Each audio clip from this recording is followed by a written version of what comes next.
Hello and welcome back to another Slay the Spire stream. I'm your host, Vegetablebread, back from vacation and ready to play some more Slay the Spire. Let's get into it. Bam, silent, picked, easiest choice in the game. Rotate to the next champion. We get a card remove, choose 3 random potions, or obtain 3 potions, or choose a rare colorless card to obtain.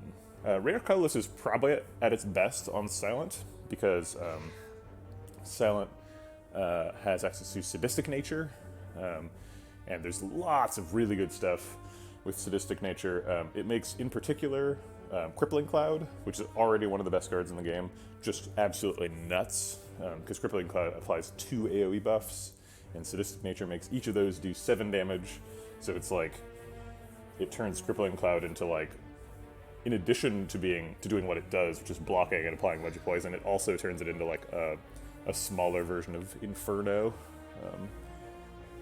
So like a bunch of AoE damage. It's like a die for free tacked on, which is nuts. And then obviously the main thing is like Noxious Fumes to just get your 7 AoE damage every turn.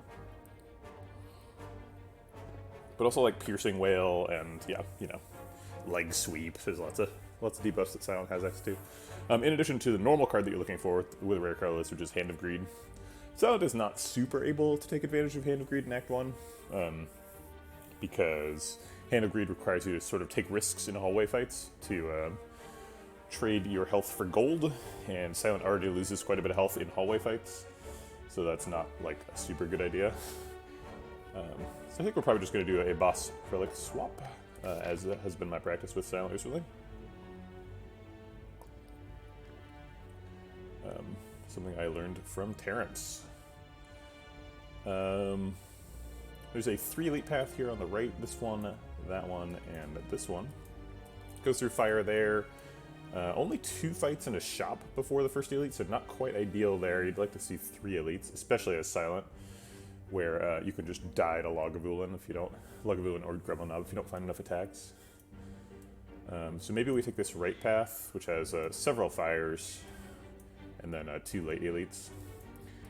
If we get to here and we're feeling super strong for some reason, we could try and go take this middle path where we fight 3 elites, one of them being a mega elite. Seems really unlikely to happen given that there's no fires at all on that path. And Act 1 mega elites are quite dangerous.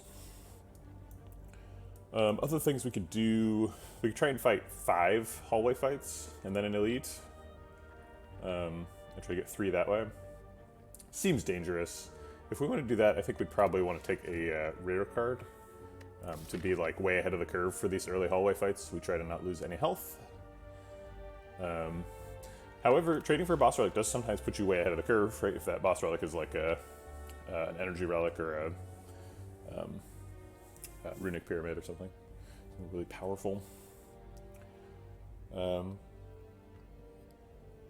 let's see what it is. It is a Sacred Bark. It's basically worth nothing early. That actually does make me feel like going through this path with the shop is actually probably a pretty good idea. Both getting the 3 elites is a really big deal, but mostly going to the shop and getting a potion is huge if we have Sacred Bark. So getting like a regen potion there, or like even a flex pot, would be enough to like win this elite fight pretty much straight out. So I think I'm going to go for the right path here. Alright, starting off with the Jawworm, trying to avoid losing too much health. Hopefully we can keep it to just 2. We'll see next turn. Alright, well there's no reason to take damage this turn because he's got so much armor. Good timing there on the strikes. All coming in when he's not attacking. Hopefully we can finish him off next turn. He's got 16 health, we can only do 12 damage. So we're going to go ahead and block for 18 and try to get him next turn. So we ended up picking 6, assuming we kill him next turn. Not great, not terrible. Alright, that attack bot is huge given the Sacred Bark. So we get 2 copies of that attack. Floor 1 Skewer is pretty much an auto pick. We are going into a shop, and we're probably not going to have enough money to buy Chemical X if we see it. So if we pick up the Skewer and see a Chemical X, we're very sad. Because we're gonna want that Chemical X if we're picking up a Skewer, but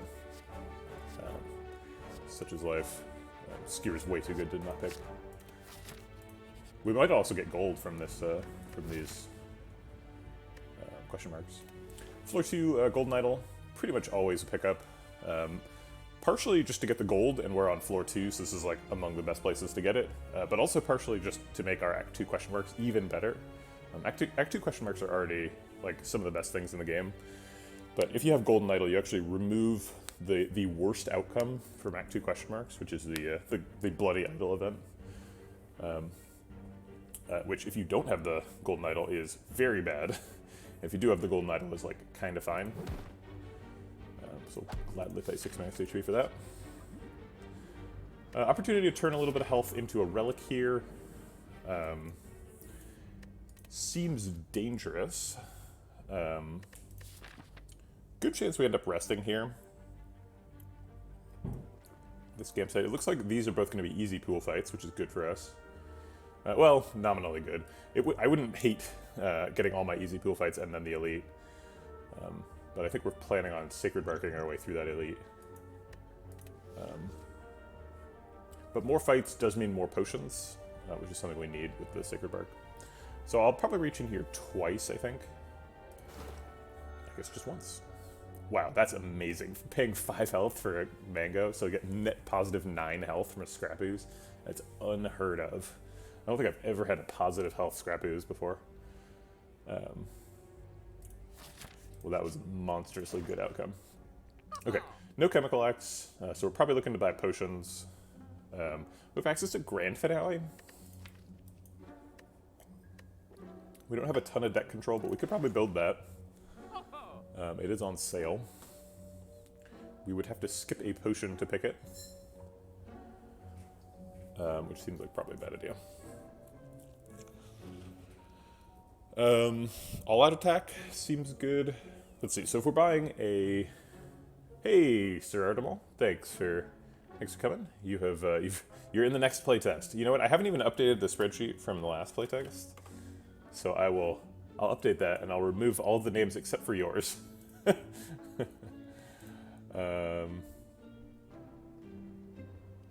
there you go. Mod Fafa and Subsistence Farmer will have to pay their way back in. Blood. Viewership time. That was great. Vacation was good. I saw some bears, got sunburned, did a bunch of hiking, just like drank beer and sat on the beach and read a book. It's good times.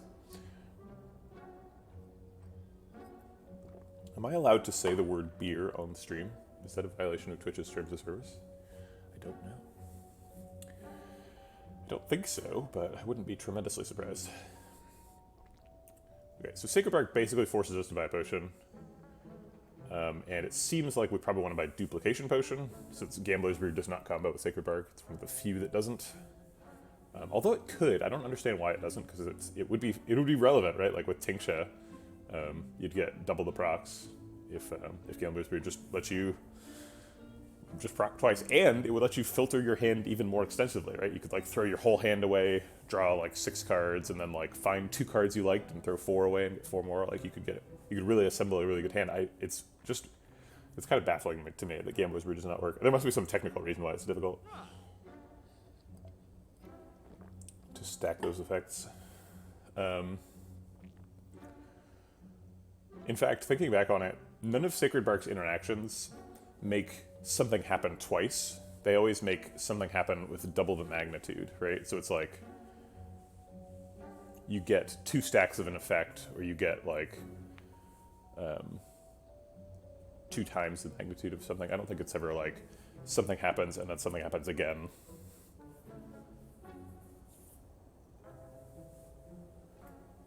Yeah, that's true. But doubling the effectiveness of Gambler's Brew, I don't know.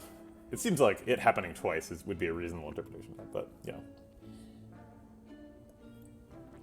It is what it is. What does the beta art look like for Dark Shackles? What the hell? It's a cowboy. It's a cowboy ironclad. Which is kind of weird. It's not really an ironclad card. Alright, we're going to keep that one on. That's hilarious. Okay. So this gives me 24 leftover gold. There's nothing I can do for 24. I could buy the Dex pot, which would leave me with 66 leftover gold. And for 66, I could buy like one of those defensive cards, Piercing Mail or Backflip. What I really want to do though is buy the All-Out Attack or the Grand Finale. And I can't afford that. Failing that, I could buy a card remove, but I can't afford that either, so I think we're just buying the dupe pot. We will be a little bit upset if we get a potion reward at this fight. And it's actually fairly likely. I guess it's 30%, right? Because we got one here. So it started at 40, went down to 30. So, yeah, there's like a 70% chance we don't have to stomp a potion here. Okay.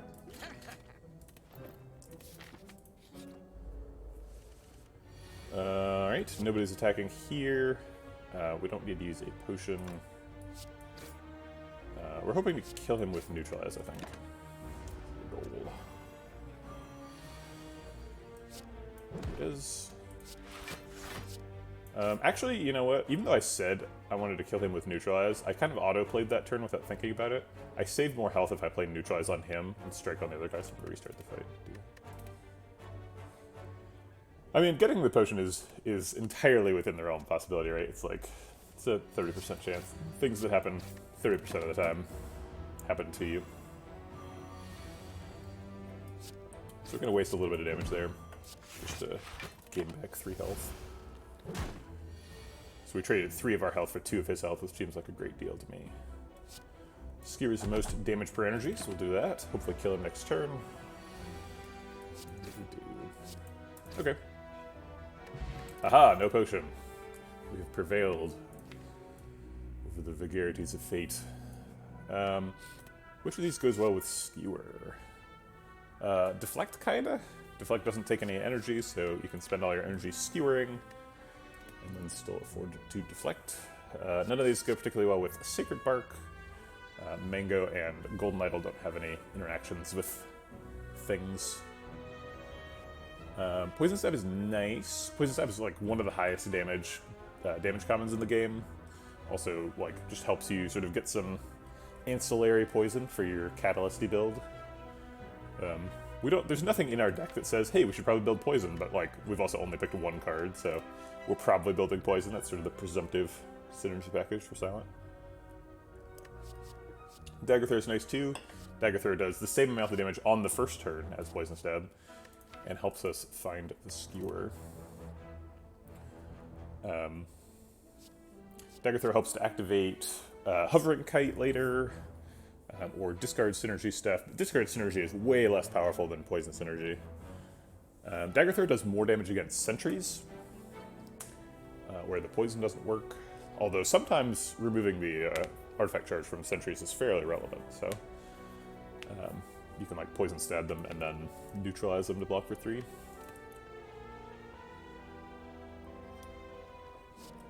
I think either one is tempting. That's true, Tincture is gone, although Tough Bandages is much better than Tincture, I would say, and is still available.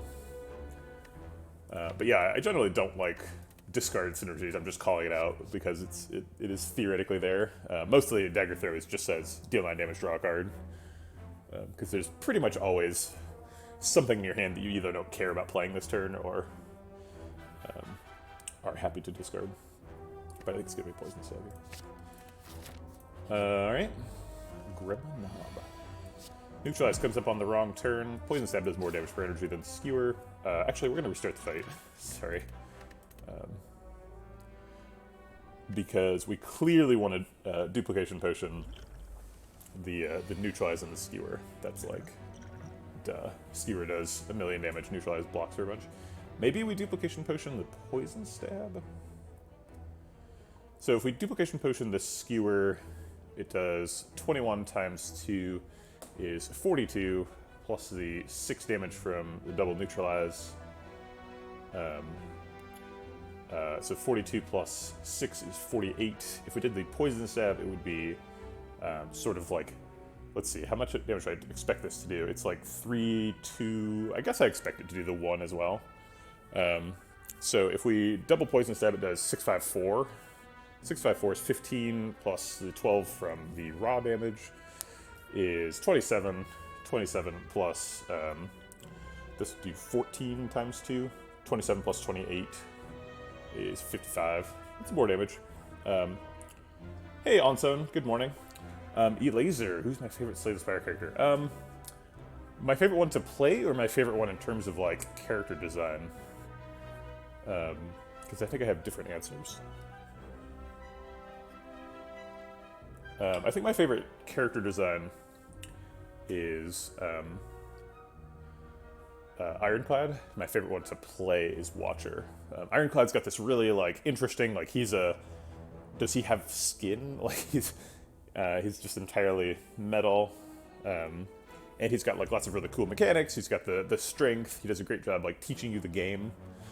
He manages to be, like, interesting, but also really comprehensible, right? Like, he relies on a lot of, like, affordances that you're aware of. Like, he's clearly, like, a fighter, right? So, like, the player knows exactly what to expect him to do, and then he does that thing, but he does it in a way that's really interesting, which is, like, kind of mind-blowing, right? Like, to get both of those is, like, kind of an incredible game design feat. But the way he actually plays is sometimes kind of boring, where it's just like, I'll just try to, like, block while I get my strength up and then punch you. Whereas Watcher's got this really intricate dance. But the actual, like, character design of Watcher is not really that interesting. It's just, like, she's an, like, ascetic monk, right? Like, she's got a staff that has an eyeball on top. It's, like, it's kind of, like, visually interesting, but, like, flat, I would say. I do think the double poison stab is going to outweigh the double skewer, just from a raw damage perspective.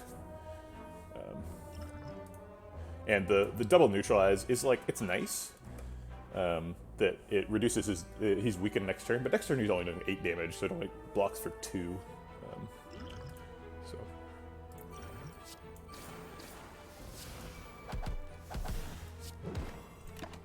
Okay. We're going to stay away from the defense, I think. Let's see, he's taking 5, then 4, so he's effectively at 14 with exactly this hand next turn. We can double strike duplication potion, or attack pot, to basically guarantee getting lethal next turn. It looks like we're probably going to want to strike defend next turn, and then wait for poison to kill him the following turn. Actually, there's an argument for triple defend next turn. Because the first defend blocks for like positive health. The second defend does nothing, and the third defend blocks for positive health again. So we might be able to exit the fight with more health if we double defend this turn and then give the poison an extra turn. It does depend on us drawing, like, I think 10 damage or 9 damage the following turn. There's several hits in the deck for getting 9 damage though. Poison stab, strike, neutralize, skewer. So I think we probably are going to end up triple defending next turn, which we usually don't want to defend now.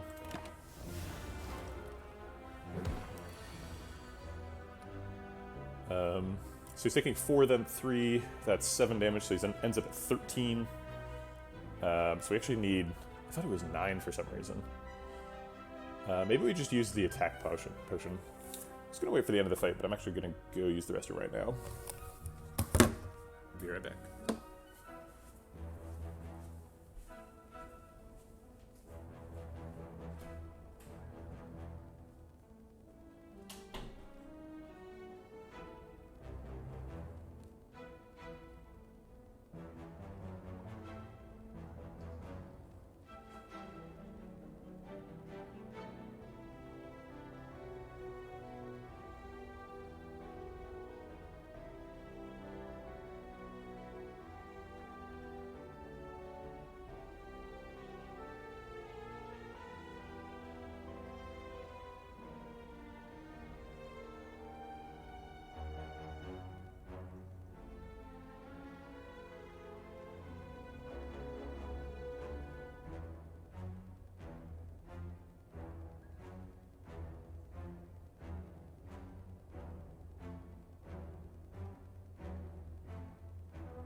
Great, sorry about that. Yeah, I actually don't feel super confident triple defending here, because if we don't fight 13 damage, we're like super dead, so we're definitely just going to attack bot, I think. Double dash does it. Okay. Mercury Hourglass. I was hoping for a potion from that fight. It was only a 40% chance, but I was hoping nonetheless. Outmaneuver and Slice both combo with Skewer in slightly different ways. Outmaneuver is going to be good pretty much if and only if we get like Runic Dome, or sorry, Runic Pyramid. I guess it could work with well-laid plans as well. A little bit harder to get to land. And we'd really be building around that Skewer like very highly. Whereas right now I'm pretty happy with the Skewer just being like my solution to early hallway fights, and not like a big old build around. I don't mind Slice. I don't mind it terribly. It's not a great card. Can we afford to skip here? We've got one more easy pool fight, and then we get to probably upgrade here, since we're looking pretty healthy and this is an easy pool fight. And go get an extra relic. None of these relics are particularly impactful, unfortunately. Sacred Bark is a bit of a miss. Golden Idol and Mango don't do anything in fights, and Mercury Hourglass is extremely slow. So I would like to pick up some power from the cards here. Poison Stab is strong, Skewer is strong, so we're in a reasonable position. I think we can probably afford to skip. I'm not exactly excited about Outmaneuver, Slice, or Quick Slash. Skewer plus Envenom is kind of a... I don't really think of Skewer as like a multi-attack scaling card. I mean, it technically is, you're right. And so like the sorts of things that scale with multi-attacks, like Envenom and Strength, like you're mentioning, do apply, but like since you need energy to do that, it feels like you're just playing a lot of copies of Strike. It's a very like card efficient damage card, and when you upgrade it, it converts energy into damage really effectively. But it doesn't do a lot of attacks per energy, right? It's not like a I don't know, Sword Boomerang or anything, right? Like it turns one energy into one attack, so it's like it doesn't like super well scale with Strength. Or Envenom. Yeah, I was avoiding the comparison to Riddle with Holes because I wanted to pick like a good card with Strength scaling to compare it to, but it's true. Riddle with Holes is more efficient at turning energy into attack rocks. But Riddle with Holes is also not a super efficient card in its own right. Yeah, I think we're just skipping here. We don't have to pick these. We're probably upgrading Skewer here, so if we can avoid losing health in this fight, that would be great. This is a pretty easy fight to avoid losing health in generally. But I'm not going to take it too lightly, so we're going to lose 1 health here, and maybe get lethal next turn. Skewer does it. Alright, still no potions, so we're up to 50%. Accuracy, Masterful Stab, or Outmaneuver. Yuck. Well, nothing says accuracy is good, so we're not picking accuracy. I have a second chance at Outmaneuver. Maybe I take it this time? Since this is my last cardboard before the next elite. So we fought Gremlin Knobs. The next elite is going to be either Lagavulin or Sentries. If it is Lagavulin, we're in decent shape.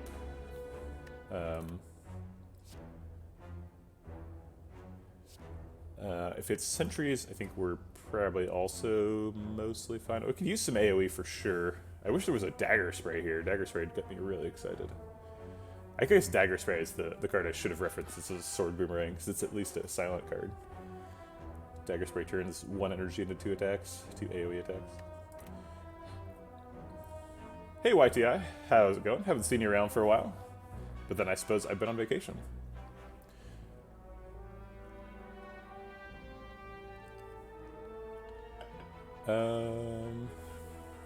Boy.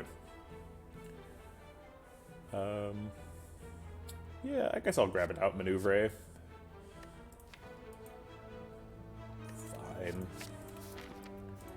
Alright, let's upgrade that skewer. Ooh, finals. How'd that go? Are you graduated now? Was it that kind of finals? Or are you just on to the next year?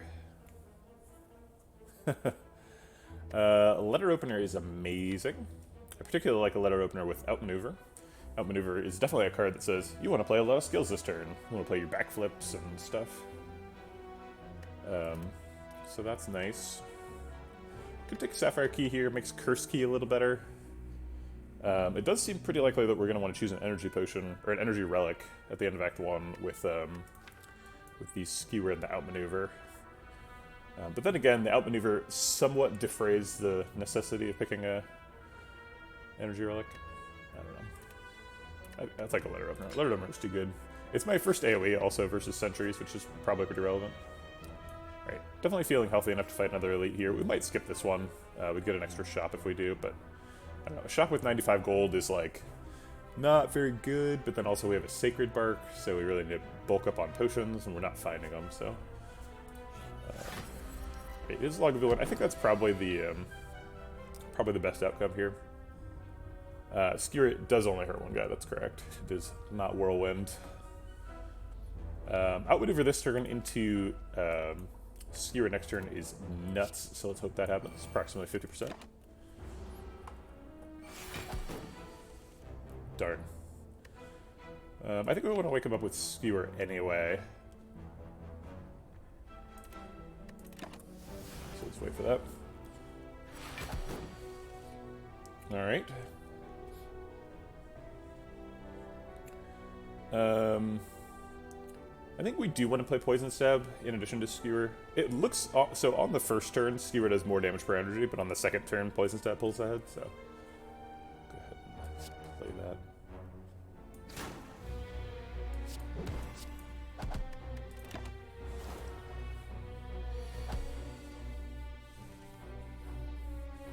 I guess we're blocking this turn.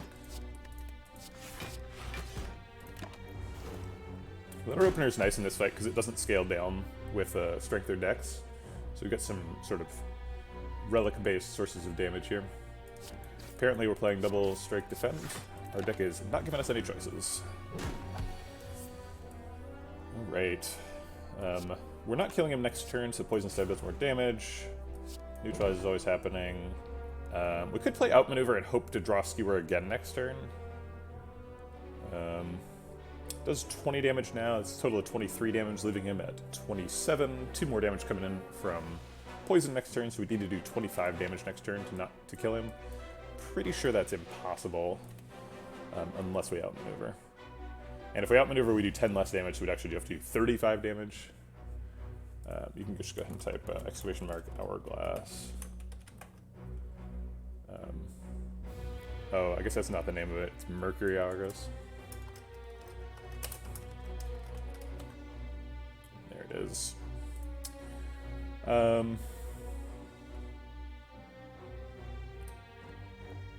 think we'll take the damage now. The chance of redrawing Skewer is not super high. And even if we do, we're trading 10 damage this turn for potentially 14 damage next turn. So it's like we're taking a like 1 in 5 shot at 4 extra damage, but I'd rather take the guaranteed 10 damage.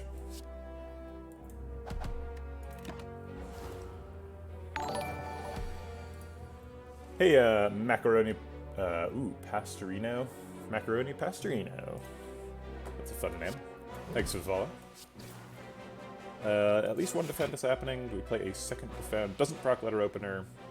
He's taking 9 from Poison, so we have to do 10 over the next 2 turns. If we draw a Skewer, that does it. Double Strike does not do it, because Strike's only doing 4, so we'd have to draw a Triple Strike or Skewer. Those are the only ways. So I will go ahead and put a Strike now so that we can draw a Double Strike. It's a pretty significant portion of our outs. It only blocks for 3 health, so... Oh, Mercury Hourglass, I forgot about you. We didn't need it. Great. Could have saved 3 health. Second Skewer, Deadly Poison or Riddle with Holes, the aforementioned silent strength scaling card. Omamori's pretty useless. It's like almost definitionally useless. It like doesn't do anything unless you get curses. Yeah, we took a lot of damage. That's what you would expect for a Lagavulin, though. Lagavulin versus Silent is kind of brutal. Is that our last elite? Probably resting here and taking another one, I think. This is a hard pool fight, so we could potentially die here, especially since we haven't found any source of AoE. And we're out of potions. Deadly Poison's probably better against the boss. We've already got an upgraded skewer, so taking a second one is kind of meh. Yeah, Curse Key, Calling Bell, are big Omamori things. I do like Omamori, but it's definitely possible to have runs where you get Omamori and then no curses happen to you, and you're very sad. It also could theoretically work with Mind Bloom, although that's Act 3, and we would hope to have Omamori all used up by then.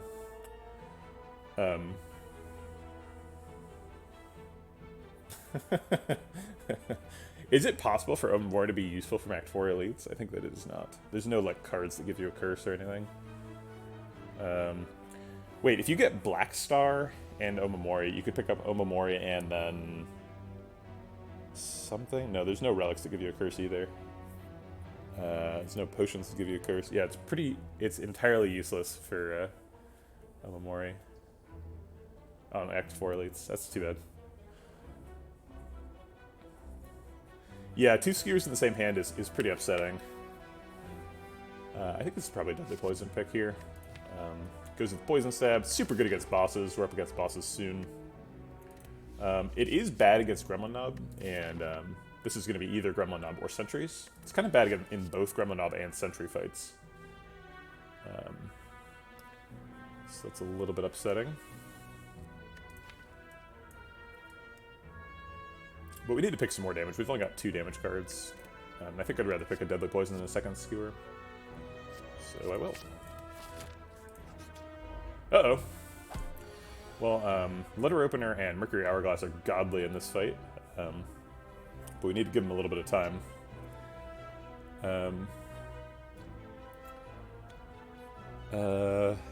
So Deadly Poison Survivor Strike is clearly going to be the line. They're all taking 3 damage from Mercury Hourglass again next turn, so he's at 9. If we do 5, then 4, he dies next turn. Seems reasonable. And we want you to die to Mercury Hourglass next turn. We'll play that.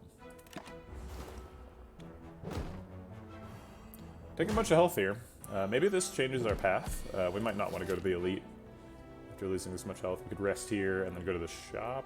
Nah, we'll probably just upgrade something. Okay. So 7 damage kills him perfectly, which is nice. And then we probably just double defend. Neutralize one of these randomly. I guess him, so he dies to Mercury Hourglass.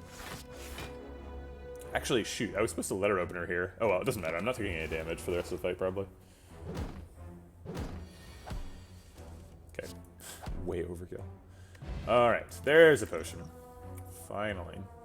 Second shot at Riddle with Holes. I think no thank you. Calculated Gamble. The Tincture is gone. It does help us find the Skewer. Putting Outmaneuver and Skewer together is a pretty big deal. And Calculated Gamble kind of acts like a second Skewer in the deck, which is pretty neat. Calculated Gamble is also just like good against Guardian, because if we get a handful of attacks, we can go find some defense. It's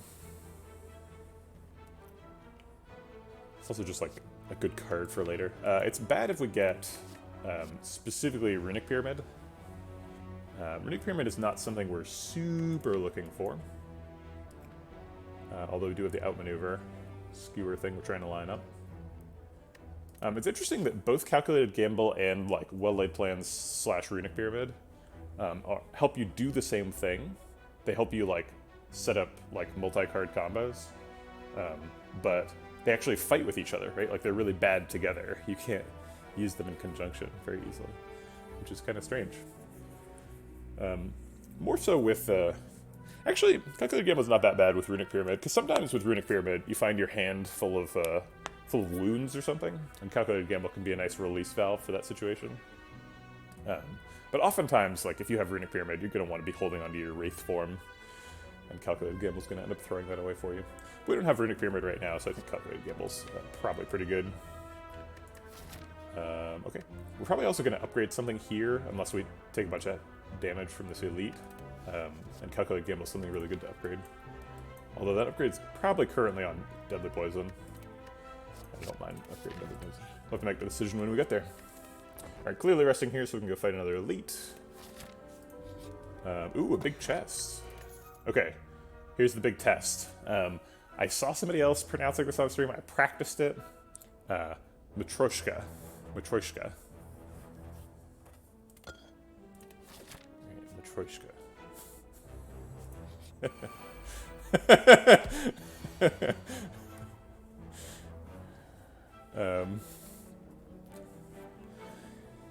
It sounds way more Russian, Matryoshka, than Matryoshka, which is what I was saying before. Good God. Oof. Yeah, it's the Russian name for the nesting dolls that they have.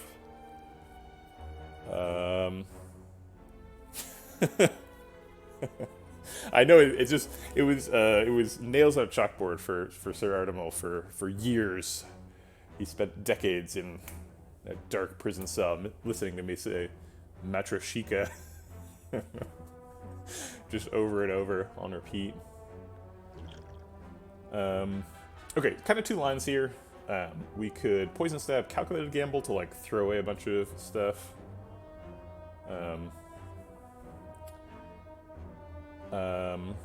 That seems wrong. We could Poison Stab, Neutralize, Defend, and only take 2 this turn. That also seems wrong. It seems like we want to be bursting down one of the outside too. So yeah, I think we just take 5, and we're pretty happy about holding the Calculated Gamble. Calculated Gamble is kind of good for the second shuffle of this fight, when we've got a bunch of dazes. So if we draw like a handful of dazes in a Calculated Gamble, we can be like, alright, draw me a defend. So I think that's probably going to be the line. Hold this, use the Poison Stab for extra damage, strike defend with the extra energy. Power Pot is a consideration for this fight. Double Noxious Fumes would be amazing. Double Wraith Form's a little bit scary. That's interesting. YTI. Hey, Icy Curves. Hello to you as well. And Venom is a thing, yeah. I think we're probably holding the Power Pot for Guardian, if we can.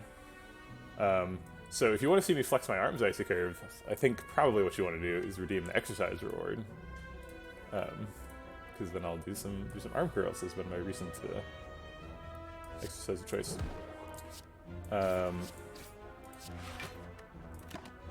fact, do we have any of those pending? Oh my god.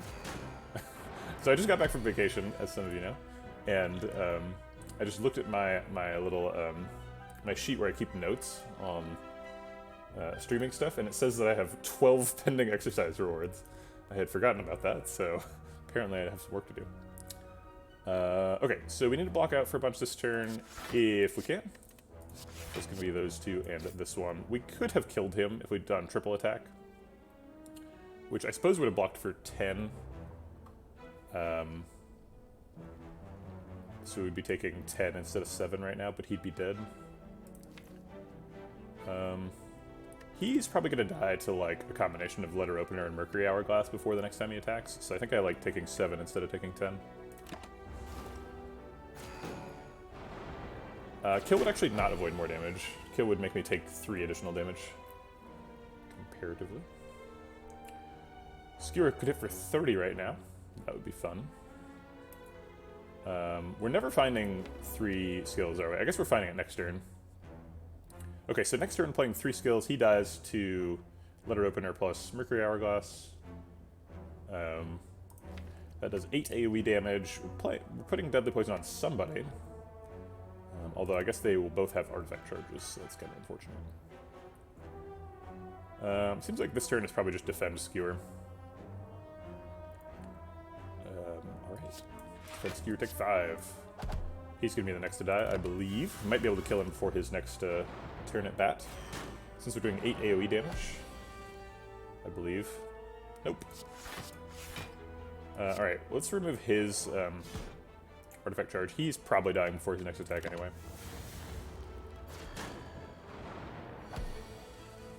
Yep.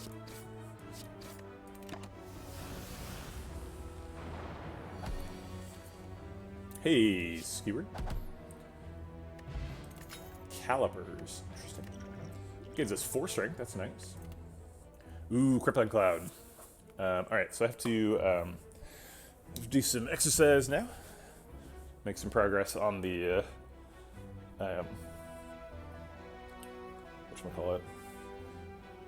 The exercise rewards somebody redeemed a bunch of. Someone whose name is lost to time. As is my memory of their redemptions. I don't remember how many that is. There we go. Okay. Okay.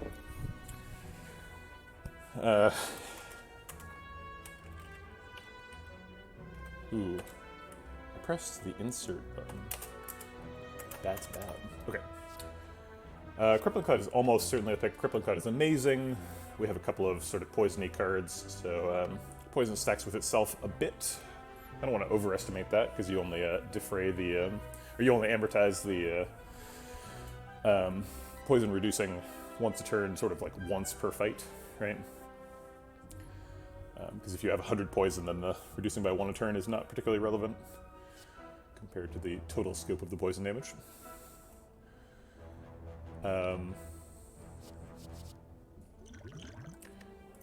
So if you have enough poison cards to sort of overcome that boundary, then you have achieved the sort of poison stacking goal. You don't need to go crazy on poison to get there.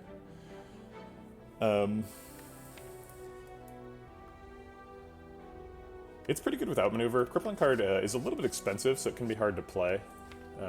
So adding some 2-cost cards like a Dash or Crippling Cloud is good to make us feel better about just playing Outmaneuver.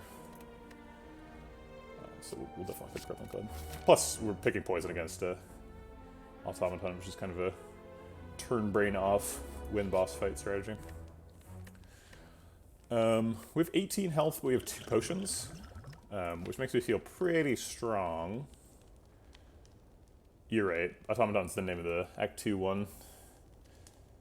I think we're upgrading Crippling Cloud. Upgrading Crippling Cloud is a pretty big deal. Upgrading Deadly Poison is nice too. But getting 7 AoE poison is just kind of nuts. Calculated Gamble also wants an upgrade, Neutralize. So I think the like top tier upgrades here are like Crippling Cloud, Deadly Poison, and then sort of like second tier is like Neutralize, Calculated Gamble, Outmaneuver. And then below that is like Poison Stab, Survivor, and last is the basics. So I think we are going to take an upgrade. So Crippling Cloud does have a really strong upgrade for sure. 4 to 7 is a big jump. But Deadly Poison goes from 5 to 7, which is comparable. Deadly Poison also has like a much higher, I don't want to say drawn played rate. I want to say like plays per fight. Like in this Guardian fight that we're going into, we're going to play Deadly Poison probably 3 times, whereas we're going to play Crippling Cloud once. Because Crippling Cloud exhausts. But I think as a Silent, generally we're more worried about how we perform at the beginning of fights than at the end. At the end of fights, generally we've got like Wraith Form or something going. So having Crippling Cloud kick us off is, I think, more important than Deadly Poison. But I think it's close. Alright. Turn 1 Skewer, I don't hate it. Probably drinking both potions this fight. I'll drink the Power Pot. Actually, maybe we save the Power Pot to look for Wraith Form? I think for now, we can transform him with just Strength Pot. If we drink the Power Pot, though, we'd get Envenom / Noxious Fumes going. which is very nice. Yeah, there's a lot of powers that help at the beginning of the fight, and if we do get Wraith form, we'll just take the Wraith forms and shuffle them into the deck. That's not too bad. We did get Wraith form. We could just take the Dex pot. Go up to 4 decks. I think I will take the Dex pot. So we're just like, we just like made our own fasting plus here, because we got a 4 strength, 4 decks, fasting plus and orange pellets, right? So we still have our 300. Pew pew.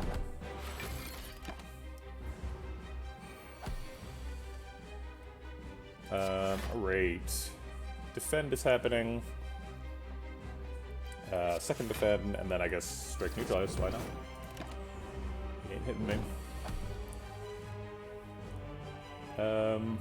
Survivor defend blocks out. And then I guess we just poison stab. Ooh. Haven't triggered calipers yet, but we will at some point. Crippling Cloud gets some nice rounding this turn. He does 20 damage before weak, but only 12 damage after, so Crippling Cloud kind of blocks for 8. So we end up taking 3. Okay. Hiya!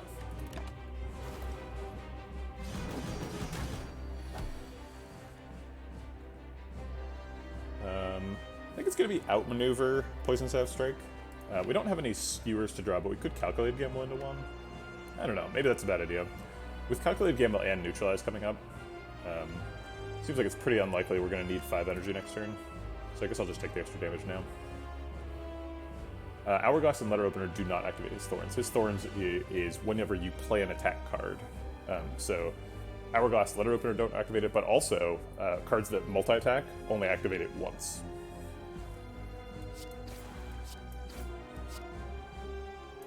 Okay, so he's going to transform me. And that's great.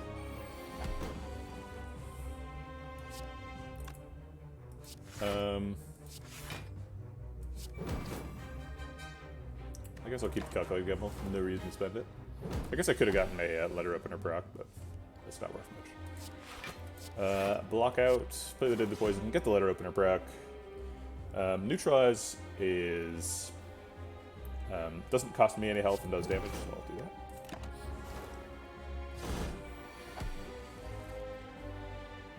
Is Skewer lethal? I think a Skewer transforms him, so it does 14 times 3, which is 42. 42 plus 13 is 55. Not quite as much as 57, actually. Glad I counted it, because I would have died. We can block for 18, and then the Skewer for 1. That seems fine, too.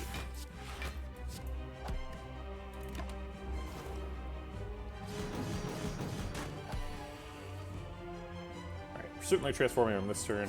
Definitely want to get the Poison Stab in. And then I guess he's transforming and apparently kill him. Works for me. Not perfect, but close enough. Malaise seems great. That makes the whatchamacallit, Outmaneuver, X-Cost thing, Chemical X combo real. Malaise also is super good just against, like, people who multi-attack in Act 2, which there are plenty of. Birds, Book of Stabbing, Gremlin Leader, sort of the main ones. Chosen, technically. Bullet Time is great if we can draw, if we can get specifically Snecko Eye. It's not great with Calculated Gamble. It's not great with Outmaneuver. We don't have enough card draw really to support it, but it is really fun. And Doppelganger also costs X, and also is really good if we get Chemical X. But I think it's playing second fiddle to Malaise here by a significant amount. Malaise is much better than Doppelganger, and has all the same positive properties. So I think Malaise is pretty clearly the pick here. Cool. Malaise also, we can just play for 0 if we were, like, desperately need a Letter Opener proc, which is fun. We did not find Snecko Eye. We did find Pandora's Box, which is always fun. Velvet Choker seems great. Ectoplasm seems bad. I think it's probably Velvet Choker here. I do love Pandora's Box, but we have 2 X-Cost cards and an Outmaneuver. So I think not picking an Energy Relic would be unwise. On the flip side, if we pick Velvet Choker, we're sort of cutting ourselves off from the, like, 5 backflips a turn dream. Which is pretty real for Silent. Although we haven't found the footwork in Act 1, so I think that's probably not what we're looking to do. I think we're just looking to kill people with poison. And Velvet Choker, I think, is going to be the pick. Pandora's Box can do some insane stuff. Obviously, Pandora's Box can give us 3 copies of Wraith Form, or, like, you know, like a Grand Finale and an Acrobatics or something, right? Like, could change our strategy quite a bit. Catalyst, sure. So if we're fishing for something specific, Pandora's Box would be great. Pandora's Box also great if we get an egg. I think we're pretty happy with our strikes and defends at the moment. Pandora's Box appeared to, like, stop. You see how things are, like, drifting around relative to their shadows? Pandora's Box stopped moving for a second. And I think what they do here is they just pick a random point, like either in a radius or in a little box around these. And they just lerp the position from one to the other. Sorry, lerp is linear interpolate.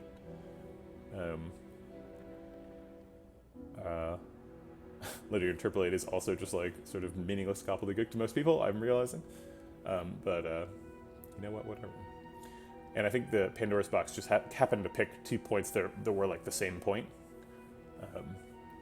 Whenever I make things, like, drift around like this, like do little random walk stuff, I like to pick points that aren't particularly close to where they are right now. So you don't get that effect. Yeah, I get that it's floating, and I kind of like the effect, but as a graphics engineer, I'm like, but why don't the shadows, like, follow it? Like, why do the shadows stay still? It seems like such a bizarre art style choice. But, like, there's nowhere else in the game where shadows are disconnected from the objects they're theoretically being cast by. Very strange decision. But I suppose the shadows provide some reference for where the object's sort of home is, to make the floating seem more grounded. I don't know. I like the effect, I just can't. It just seems so odd. Oh no, yeah, they've always moved. I think if you play on console, they maybe move less, because the shadow ends up being the highlight. I'm not sure if they move on console. I actually haven't played on console, so I don't know. But yeah, let's pick Velvet Choker. Alright, not a great set of relics, I have to say, for Act 1. Calipers is unlikely to ever trigger. Golden Idol and Mango don't have any combat utility, same for Matryoshka and Omamori. So a lot of sort of do-nothing relics. Mercury Hourglass and Letter Opener, we're doing a lot of heavy lifting. Sacred Bark definitely, like, turboed us through some fights, and Velvet Choker's a big, what should we call it, power boost. But some of the relics are quite empty. All right, we're gonna go get some question marks. We've got a golden idol, so question marks are particularly good. We also have some money, so it wouldn't hurt to go to a shop. I like this little path. 2 fights, shop, 2 question marks. I guess this has all the same properties. A little bit less of a choice here, since we're sort of forced into this elite. Whereas on the right, we can avoid the elite if we want. A lot of fires if we go up the middle. 1, 2, 3, and then the end fire that's always guaranteed. So we get 3 fires there. We'd only get 1 elite with that path. Which is too bad. We could go right after that, get 2 elites, but then only 1 extra fire. We could go all the way left and get 2 elites there. But then we're forced into a late shop as well as an early shop, which is not ideal. And we do have an option for a mega elite here. Yeah, I mean, that's true. Matryoshka is going to pay off, but that happens no matter what path we take. I guess Matryoshka pays off slightly more if we go to more question marks, because we could get a random chest. So we could make that proc a little bit sooner, which is theoretically pretty valuable. We might want to pick Kursky, even though we do have 4 energy. Yeah, we're not ready for a Mega now, but by the time we get there, we might have like a Catalyst or a Wraith form or something. We might actually be pretty ready. I think I like taking 2 elites. I am a little bit afraid of having no choice and being forced into this elite. But we do have a choice about the second elite, although that choice does involve us dodging the fire, so it's pretty unlikely that we'd actually go this way. I am concerned about the double shop, but even then, double shop just gives us more opportunities to buy potions, which is really important for the Sacred perk.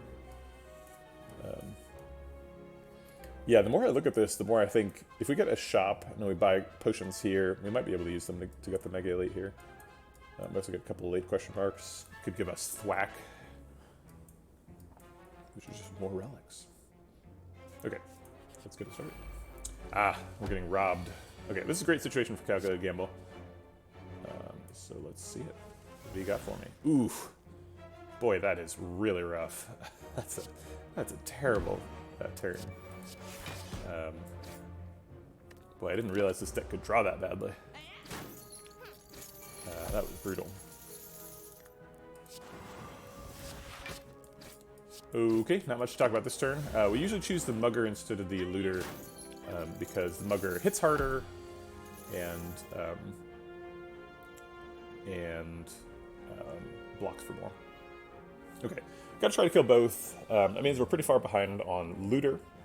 We just need 2 more damage on Mugger. We could probably get that by playing 3 skills this turn, since we have 3 skills in hand. So we're probably going to play Malaise for 0 just to get the Letter Opener proc.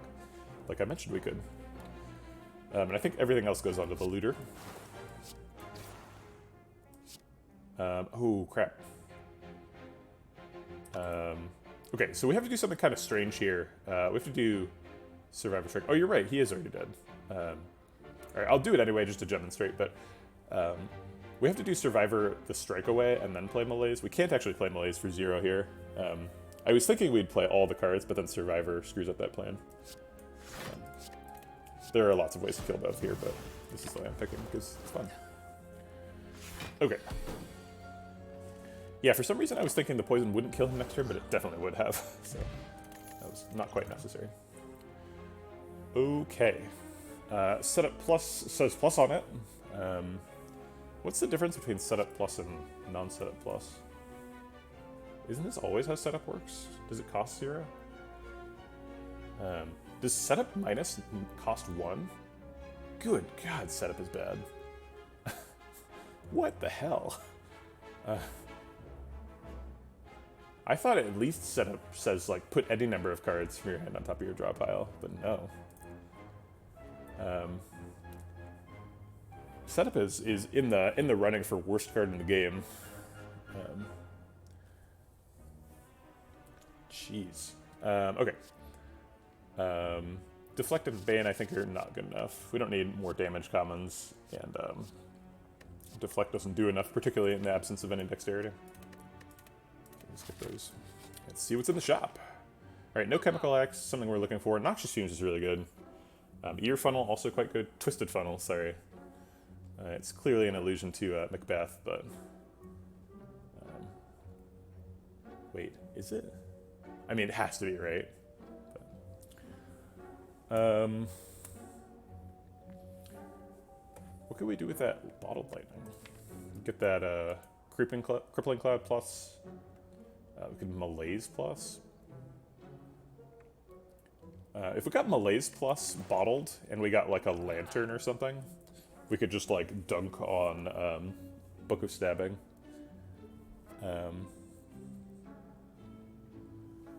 Should be fun. The Noxious Fumes is both really good and on sale, so I'm having trouble not just like clicking on it. But I do want to figure out what I'm doing before I start buying stuff. Card remove would be nice. Noxious Fumes is almost certainly happening. Twisted Funnel seems like probably what we want to pick. We can't afford Noxious Fumes, Twisted Funnel, Bottled Lightning, I assume. because Bottle Lightning eats most of our money by itself. We'd have 121 left over. Not enough to buy even Twisted Funnel. But we can afford Noxious Fumes, Twisted Funnel, card remove, I believe. Noxious Fumes plus Twisted Funnel costs 216. 216 plus 75 is 291. 291 leaves us with 97 or 93 money left over. 93 is enough for a potion.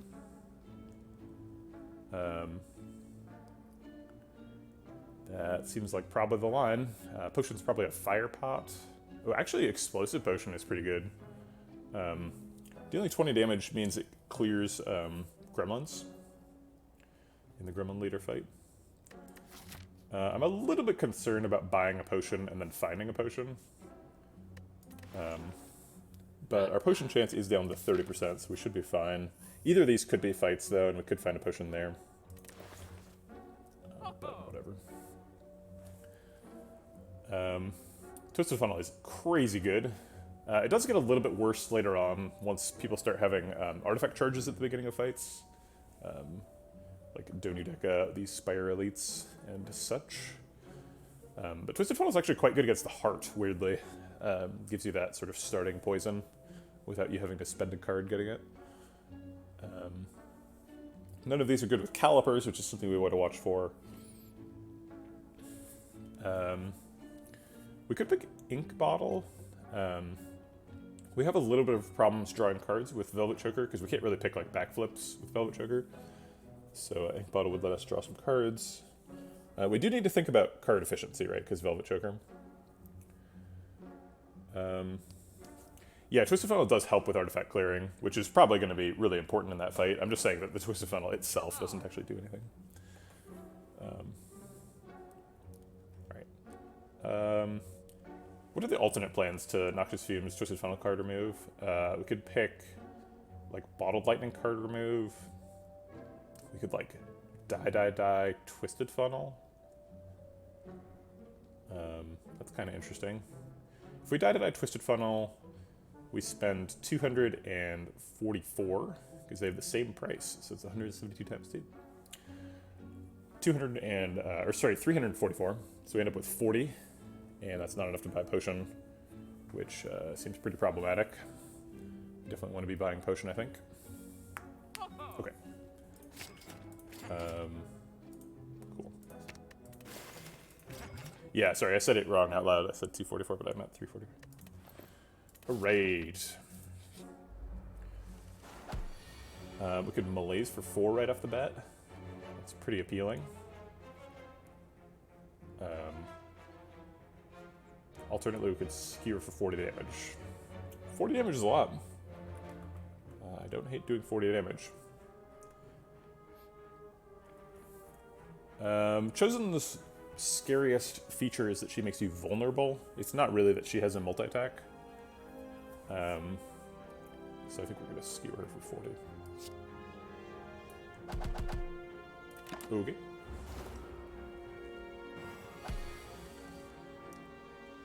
I guess we're playing all the cards.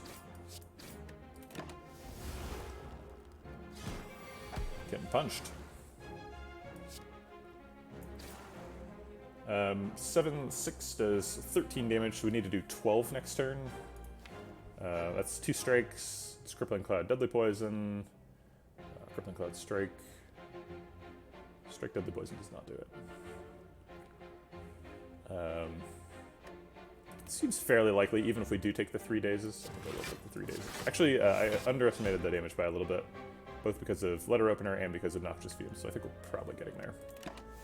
So it ends up being 7 plus 8, which is 15. And she wasn't even attacking, so didn't matter. Okay. Infinite Blades goes well with the accuracy we didn't pick, but I think we're pretty happy about not picking that, because it's bad. Dodge and Roll is another dex scaling card. We don't have any decks, so I think that's probably not what we're looking for. We are a little bit concerned about our defensive tools. We haven't really picked any, so we're kind of just relying on these defends and survivors to block out. Crippling Cloud is technically a defensive tool, as is Malaise. Multiple sources of weak do not stack well, since the actual damage reduction only gets applied once. Can you imagine if weak was like, instead of 25% damage for X number of turns, it was 25% damage reduction X times, and it only lasted for 1 turn? That would be crazy. It'd be way different. And way worse. Yeah, I don't really want any of these. Okay. Can I have bites? Here's the Forgotten Altar event. I was talking about this when we picked the Golden Idol. So normally this is a terrible event, because we get either a curse or we lose a bunch of health. Although the curse would get mitigated by the Omori in this particular situation. I think we're pretty happy to see Bloody Idol. Special relic. Okay. We don't have enough money to buy it from this guy. We can take the Shame Omamori, just get rid of it. So we're basically trading an Omamori proc for a relic. Seems like a really good idea. Got an oddly smooth stone. Okay. Hey, Guitar. Yeah, Bloody Idol's definitely a good one. This is the fight we bought the explosive pot for, so I feel pretty lucky to have just top-decked the explosive pot, or top-decked this fight without getting any more potions. Top-decked. It's not really a... I'm used to thinking about positive random interactions as top-decking, but that's really not what happened here. I mean, at least fictionally, it's not what happened. You could think about any source of randomness as a deck of cards if you choose. Everybody loves Bloody Idol. I mean, it's great. I do like marginal healing, particularly as silent. I mean, I picked it, but I think the main thing that's good about that event is that you don't get a huge negative thing. Like, both Golden Idol and Bloody Idol are really good, right? So, but, like, okay, so Bloody Idol is great. If you could just pick Bloody Idol, I'd be ecstatic about it. I'd be like, yeah, all right, give me that thing. But you can't, right? You have to turn a Golden Idol into a Bloody Idol, and it costs you 2 question marks to acquire the Golden Idol and then to acquire the Bloody Idol. And, like, I'm pretty fine with Golden Idol. So if I never see the Bloody Idol event, I'm happy. But it is really good. I agree with that. It's kind of expensive to acquire. Not that you can control whether or not that event happens, but, you know, whatever. Poison Stab is more damage per energy than Skewer, so we'll do that first. And then I think we're just going to Skewer Neutralize. Is there an argument for Outmaneuver? Malaise. So yeah, actually a pretty good argument. Malaise, Crippling Cloud. We have to skip 10 damage to do it. I'm willing to skip 10 damage. He's got 120 health. It's not like we're killing him anytime soon. Okay. And if we get Malaise, we basically win the fight on the spot. I'll take that. No Malaise, but Obnoxious Fumes down, which I suppose is something. Trying to survive this fight without using the Power Pot. Looks like we're in fairly good shape to do so. We're going to take some damage this turn for sure, though. -4 strength and weak puts him down to 4 times 3 and then down to 3 times 3, so he's going to have to do 9 damage. Plus 5 is 14, put us down to 8. Well, I don't see any better options popping up. Probably going to be Calculated Gamble next turn. Triple Defend for Calipers and Letter Opener. I don't remember exactly what we saw. Was Survivor in that hand? Because Triple Defend doesn't really proc Calipers. You need to, like, block in excess of 15, right? Yeah, so Triple Defend, like, I guess maybe it procs. Oh, we do have Dex. Okay, so we would have saved 3 block. Okay, fair enough. Right, well, I don't think any of these are coming close to Malaise here. Malaise is pretty necessary. Oh, he was already weak, so I counted his... No, he wasn't already weak. Oh, yeah, he was, because he got -4 to both, so he must have had 1 before. Ouch, this hurts a lot. This is us taking 20 here. I think it's probably worth a Power Pot. We can't get Barrier, but we can get Wraith Form, and Wraith Form would pretty much win the fight for us. So let's look for it. Hey, there it is. Alright, we'll just go ahead and play both. Pretty sure this fight is over by the time 4 Intangible wears off.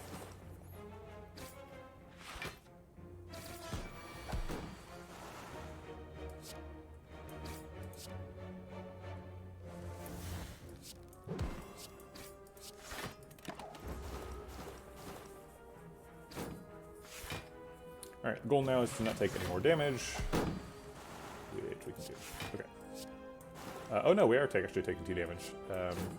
Except we... Oh, we're off by 1? Darn.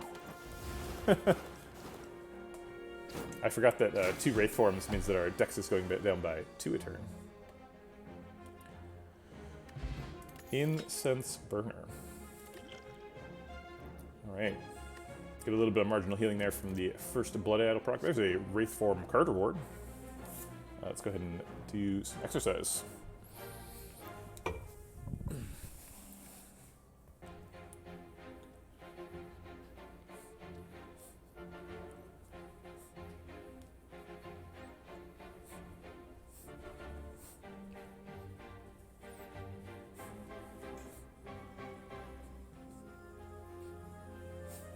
Okay.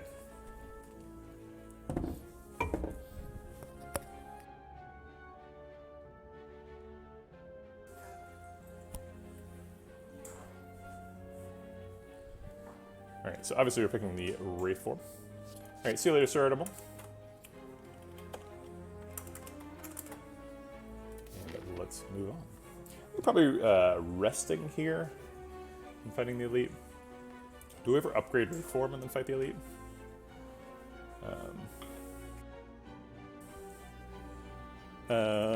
If we upgrade Wraith form, we probably die to Slavers unless we draw the Wraith form. I think dying to Slavers is both likely and bad, so let's not do that. Let's go ahead and rest. Do we dodge the Elite? Nah, I think we're fine. Alright, we're trying to dodge Slavers here, so we're looking for Book of Stabbing. Give me a book. Yes! Okay. We did miss our turn 1 malaise. That's what we're looking for. We could calculate gamble for it. We draw 4 cards, so it's a 1 in 4 chance approximately. We could neutralize first, which blocks for 4. We draw 1 lust card.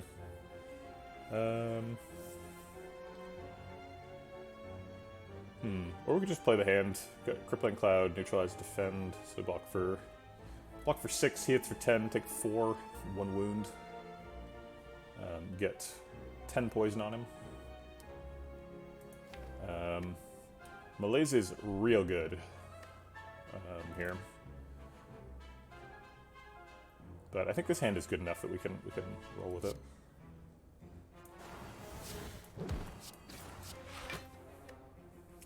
I guess we could calculate a gamble just for a letter opener proc. 5 damage. Okay. This fight's kind of a race, so I don't mind it.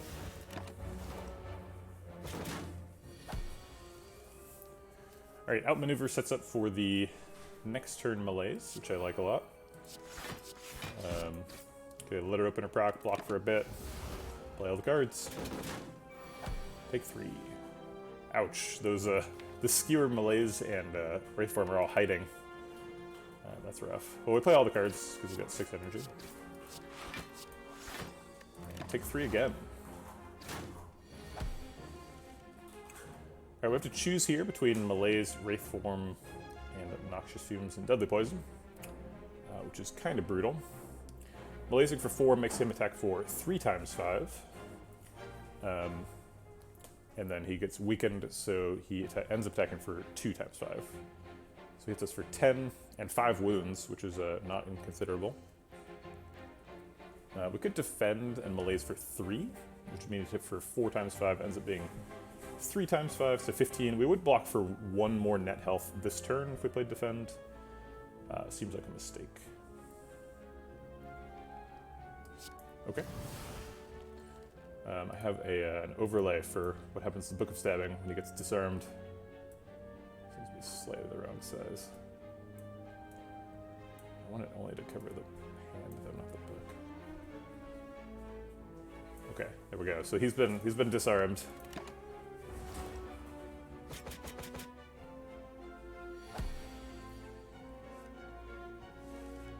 Skewer hits for 40. He takes 10 and then 9. and we're pretty much guaranteed to kill him next turn. Alternately, we could just double defend, Skewer, hit him for 20. It's probably enough anyway.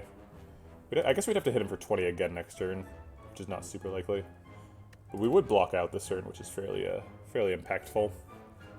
I don't really want to take 12 damage, so we're gonna do that. Since we're probably not killing him next turn, we might be thinking about setting up Incense Burner for next fight.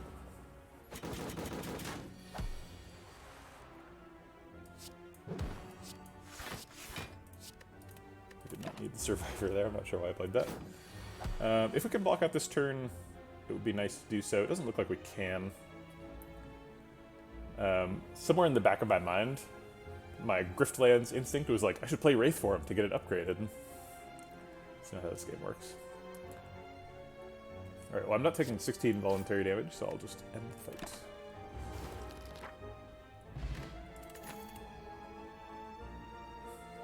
There's that dagger spray I wanted 10 floors ago. I don't think it's good enough now. We've got Noxious Fumes for our AoE. Crippling Cloud. We're okay. Yeah, we did. We covered him up because we disarmed him. And a Book of Stabbing with no arms is just a book. Can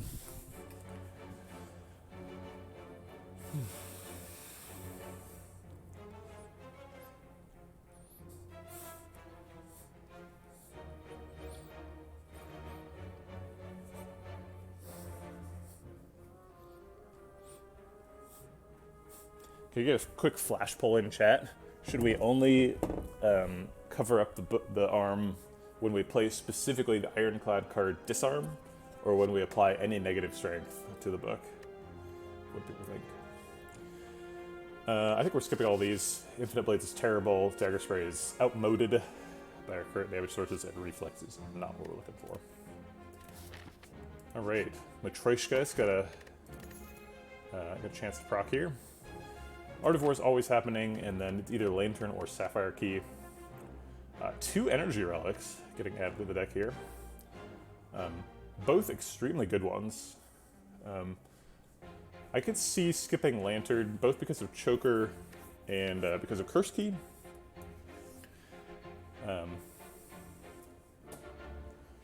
We probably don't want to take Choker currently, since we have Matryoshka proccing one more time, presumably in Act 3.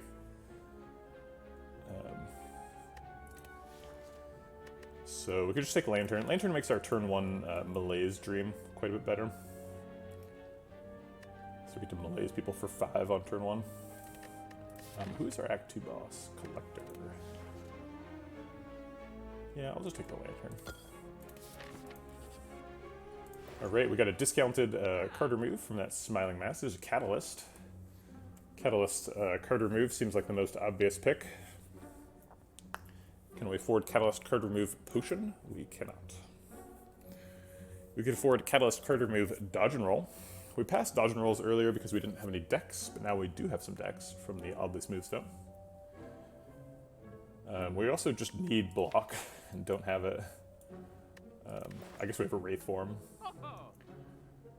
We're missing Medical Kit for this run, which is unfortunate. Medical Kit's really good. Meal Ticket, also quite good. Bottled Flame, not good. Bottled Flame's bad. For this deck, at least. Alright, I think Catalyst and Card Remove are happening. And then it's either Dodge and Roll or skip the Dodge and Roll. I definitely don't hate skip the Dodge and Roll. I think now that we have Art of War, we do want to be playing some defensive skills.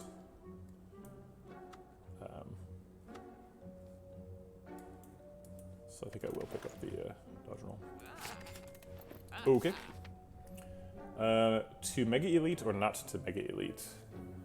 I would like to know what my potion percent is, to know how likely I am to get a potion in this fight. Is this the only potion we've gained this act? I believe it is. No. We bought an explosive potion here. We also had a power potion at some point. Yeah, we used both the power potion and the explosive potion in the first elite fight. For a to kill the gremlins and then to kill the and then to wraith form block out. And the second elite fight we didn't need any help because it was Book of Stabbing. And so we've only gotten one potion in the. Or, sorry, we started the act with no potions. So we bought the explosive potion and then we picked up the ancient potion and the power potion. So we picked up 2 potions. We've been through 1, 2, 3, 4 fights. So our potion percent should be up to 60% here. So if we go to this fight, it's highly likely we would go into the Mega Elite with 2 potions. On the flip side, if we go to 4 question marks, we could get Apparitions, and Apparitions is super good with this archetype. The like Noxious Fumes, Wraith Form Catalyst archetype. And so I think that's probably what we're looking for. Yeah, I think we're going to skip the Mega Elite here. And it's a fight anyway. And not a fight we're good at. We don't really have very many options here.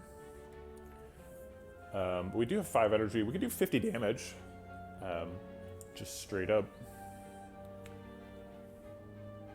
50 damage plus the 4 plus 3 from the Twisted Funnel, sorry, is 57 damage. Puts him at 20 next turn.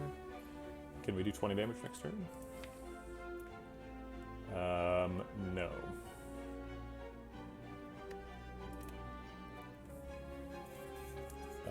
Other things we could do is like Deadly Poison, Poison Stab Catalyst, which is kind of fun. So we go to from 4 poison to 9 to 12 to 24. 24 poison kills him pretty quick. I would anticipate that to be a 3-turn clock. I don't know if we're necessarily surviving for 3 turns, but I think that's better than the Skewer play. 50 damage is more than 24, but 24 is going to catch up to it pretty quickly.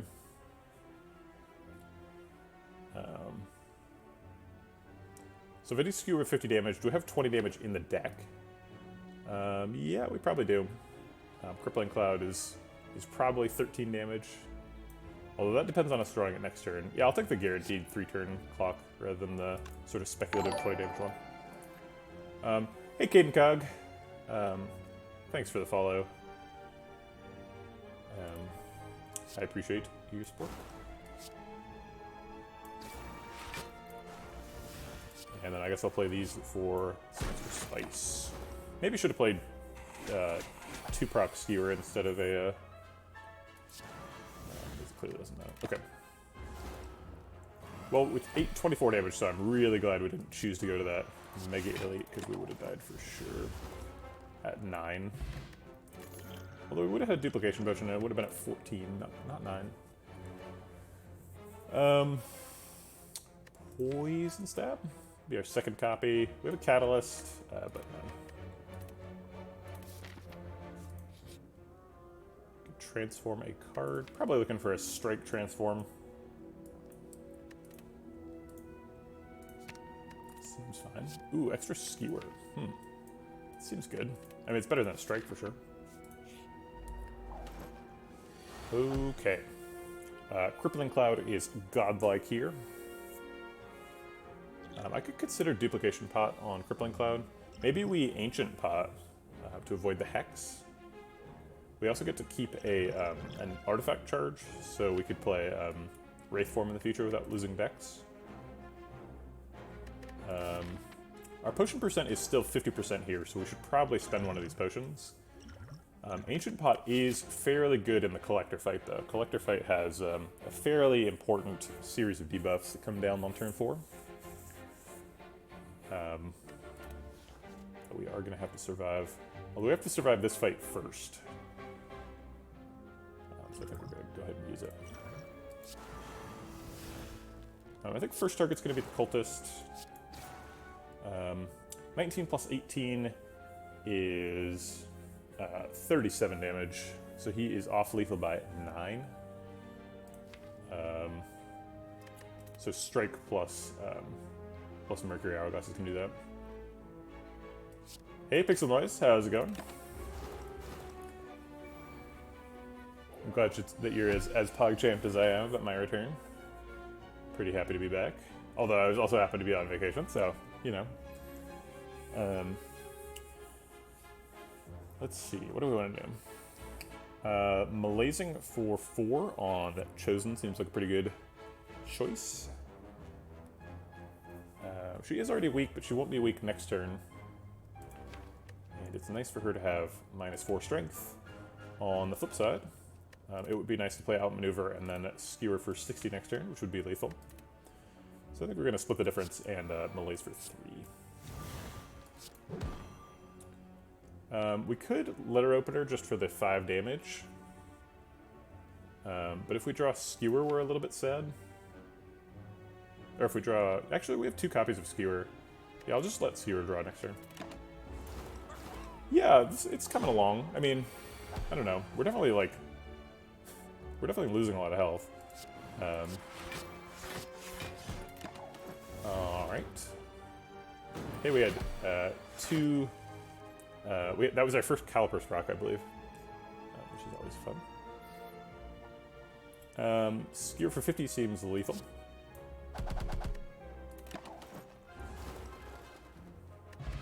Alright. Didn't end up taking any net damage that fight because of the Bloody Idol. But we did lose an Ancient Pot, which is a fairly significant resource. We didn't set up the Incense Burner well either. In fact, this is about the worst setup for Incense Burner, since turn 4 he's guaranteed to... or I guess this is fine. Setting it up on either like 1 or 5 would be the best for whatchamacallit, Collector, because if you set it up on 1, then you're intangible immediately after he debuffs you. I guess not 1 or 5, 2 or 5, because on turn 1 he always summons, and then on turn 2 he attacks, so I guess it's 1 or 4 are the best setups for Collector. Because you set it up on 1, then you're protected right after he debuffs, and if you set it up on 4, then you're protected on the fairly dangerous turn 2. We took a second calculated gamble. Seems like probably a bad idea. We already have 1. So we don't need that. These all seem bad. Okay. Oof, a lot of question mark fights, and none of the good question marks in Act 2, unless you count Bloody Idol, which I normally count as a bad one, but is quite good when you have Golden Idol. We can do 53 damage and almost die. We could use the Duplication Potion to win right now, but that seems like a huge overcommitment. Block for 15. I think I'll just block with Survivor and then Skewer for 40. It is really important we get that damage. Oh, this is not 40. This is 28. It's the unupgraded Skewer. This one's the upgraded Skewer, so we can just kill him. That blocks for 18. The only other way to block is Wraith Form Defend, which seems like a very scary situation to be in, so I'd rather just kill him. Plus then she wastes her heal. This is guaranteed to be a heal. Okay, and then she beats us up herself. Outmaneuver can hit Malaise next turn. So let's do that. And just get absolutely dumpstered on. Okay, so we need to set up the Incense Burner. 1 or 4 were the numbers I was talking about. So currently we're sort of on a glide slope to put it on 4. If we Deadly Poison and then draw Catalyst, we can probably put it on 1. If we Deadly Poison, can we get it to 4, or do we kill it too quickly? I think we could put it to 4 because she is going to heal herself, including this turn. So let's Deadly Poison, and I think I'm going to get Calculated Gamble too. Try and find a more efficient way to use my energy. Like applying 5 strength down.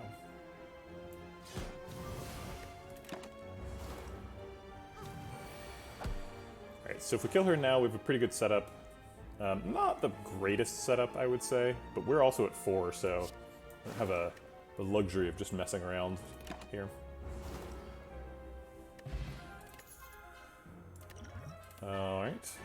8 plated armor is quite a bit better than 4, so I don't mind that at all. Man, more calculated gambles and reflexes. Makes me wonder if that was something we should have gone for this run. Bane's terrible. Alright, I think we need to rest. I don't think we're surviving this fight at 9. Unless we have Incense Burner and Wraithform pull off some miracles here. Which means we're not getting an upgrade, so Catalyst and Wraithform are staying in their unupgraded state, which unfortunately makes Fusion Hammer quite bad. Fusion Hammer would be normally something we're fairly excited to see, but in this situation I don't think they're pickable. Or I don't think it's pickable. I was kind of talking about Curse Key too, but I didn't say Curse Key or anything about curses. I don't know how I expected you to pick up on that. Okay. Turn 1 Catalyst, seems good. Skewer for 50. Oh wait, this is not 50, this is 40. I think I'd rather calculate gamble and like find melees for 5. It's a bit of a risk, because we're not guaranteed to find a way to use our energy efficiently, which Skewer is. But getting Noxious Fumes or anything down on turn 1 would be good too. Yuck. Alright, we do get to stack up a little bit of block for Calipers, so that's something. Alright, here's the turn 4, or if we'd set up the Incense Burner on 4, we would be protected for this turn, but we didn't, so we're not. So they're trying to kill us. Walking for 7. If we use the Essence of Steel, we could block for quite a bit. We'd still take 20 though, which is a lot, I've heard. If we use both potions right now, we could reduce his damage by 5, so we would end up taking 15. Actually, no, we're going to do that either way with the Neutralize, I would imagine. But if we do both potions, we take 15, and then we would Skewer for 80, and we'd end up doing 86 damage. That seems nice.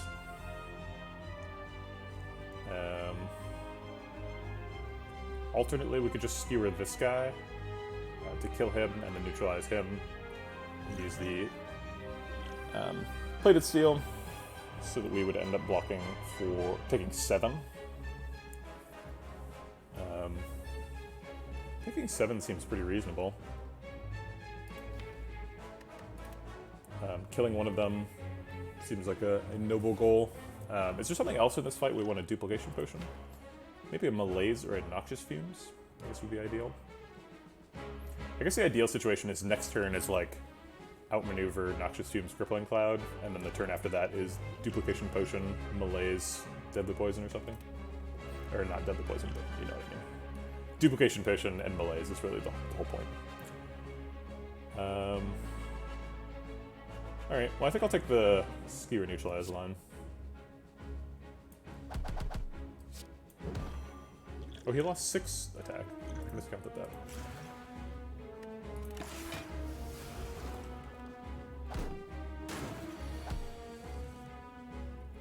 Oh wow, there it is, Noxious Fumes, Outmaneuver, Crippling Cloud.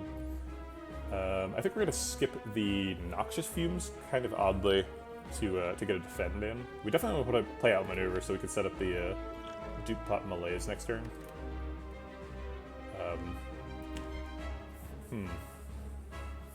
Pre-recorded, confirmed. I don't have any shoes nearby to put on my head, but, you know, I am reading chat. Sir Artemal just said I have 3 turns. See? How could it be pre-recorded? I'd have to be in cahoots with Sir Artemal. Cahoots are notoriously hard to manipulate. Oh shit. Now Sir Artemal is betraying me. Revealing that this was pre-recorded. What is Crippling Cloud doing for me this turn? Maybe we skip Crippling Cloud, Noxious Fumes, Outmaneuver, double defend? Oh wait, we don't need to defend at all. What am I talking about? We're blocking out with just the plated armor here. Duh.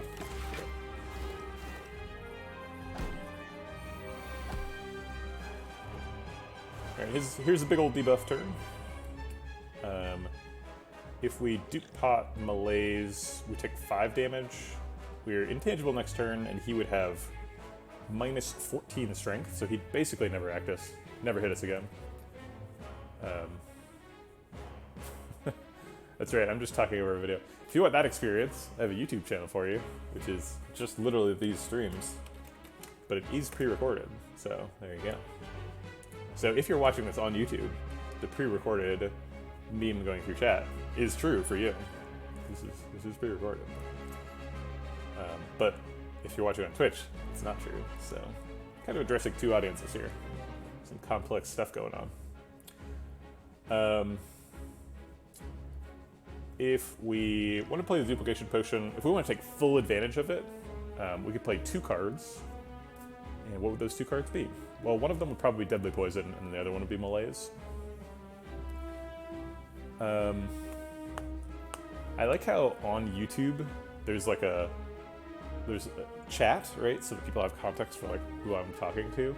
And now in the chat on YouTube is a link to the YouTube channel that people are already watching. Very silly. I think that the marginal utility of Strength down goes down a little bit. So like the 13th and 14th negative Strength are the least valuable ones. But I don't think it goes down by much.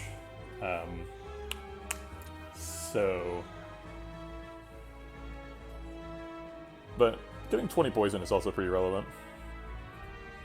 So I think I am going to duplication push and Deadly Poison Malaise and take 5.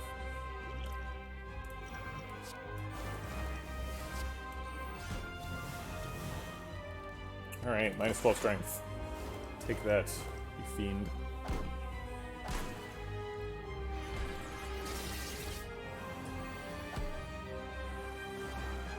I like how his big debuff turn and my big debuff turn were the same turn. Not too much to say about this turn. We're just getting them.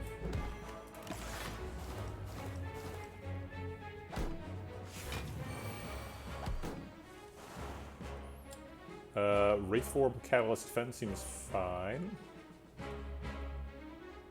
I'm pretty sure the fight will be over before we become tangible again. Is that true? So if we Wraithform Catalyst, his poison goes up to 44. 44 puts him on a 5-turn clock, and 5 is quite a bit larger number than 2. So maybe I'm being overconfident here in my Wraith form.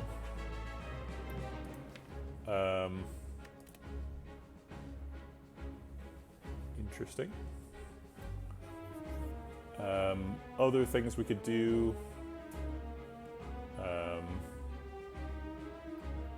are we could skewer for 6 and die. Seems like a bad plan. Yeah, if we just defend, we die, right? Because we end up blocking for 10, and they're hitting for 33. So we're at 29 and 9. Okay, so we have to play the Wraith form.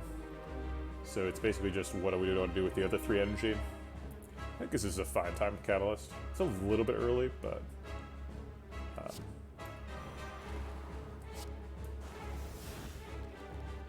what are you going to do about it? Defend doesn't do anything, since we're already blocked out, and Strike is less efficient than Skewer. Skewer does nothing to Collector, so Skewer goes on the return side.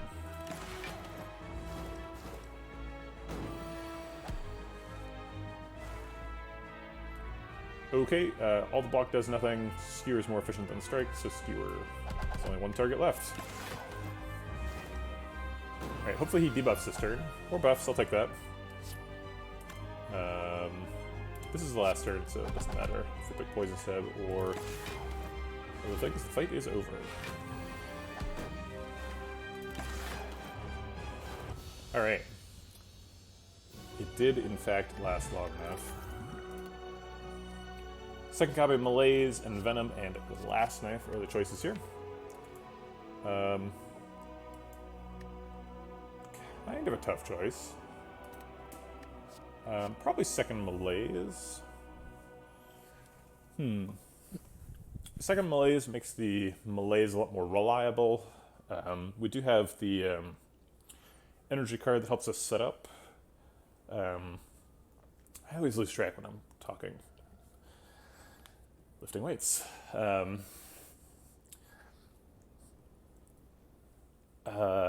Okay, so if the Malaise is more reliable, we can set it up more easily with the energy card, whatever card that is. If we end up getting like Runic Pyramid, maybe we don't care about that.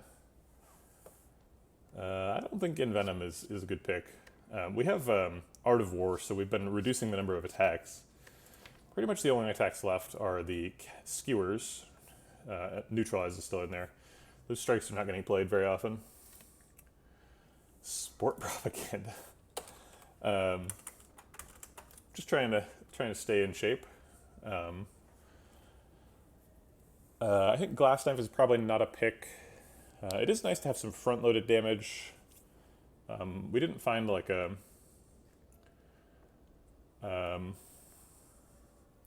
whatchamacallit, Ritual Dagger, which is an Act 2 event, which is now over. So I think both of these are worse than Skip, and it's just whether or not Malaise is better than Skip. Chemical X would be absolutely insane. 2 Skewers and 2 Malaises and a Chemical X. Wow. But I'm pretty sure Malaise is just good on its own. I don't think it needs to be with Chemical X. There is a little bit of a concern about having 2 X-Cost cards in your hand. You can't really use 2 of them efficiently. So usually you want to have like some way of blocking and then an X-Cost card. So I think 4 X-Cost cards in a 23 card deck is kind of concerning.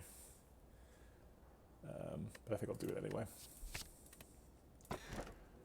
There's a Snecko Eye and a Calling Bell. Wow, those are some pretty insane boss relics. Snecko Eye is nuts. Helps us draw a bunch of cards. It's really good with X-Cost cards because it doesn't mess with their costs. So you have some sort of reliable stuff there. It's good with Wraith Form since that already costs 3. It's actually okay with Calculated Gamble. It makes it cost more usually, but it also makes drawing cards better, and it gives you a larger hand size. It's usually pretty bad with Outmaneuver, although sometimes playing an zero-cost Outmaneuver is pretty nice. It's not too bad with Velvet Choker. Makes the deck a lot more consistent. Gives us a lot of card draw to find our Catalyst again. Catalyst in Wraith Form. So a lot of good stuff to say about Snecko Eye. Calling Bell is also very nice with the Omamori. Not too likely there's an Act 3 event that gives us a curse. Really the only one I can think of is the Mind Bloom that gives you 2 normalities for a bunch of gold. Can you get the Temple event in Act 3? I think that's an Act 2 event. Let me check that out really quick.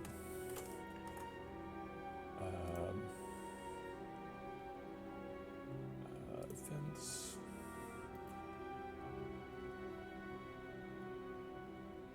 Ominous Forge is a common event? Huh. So we could get Ominous Forge in Act 3.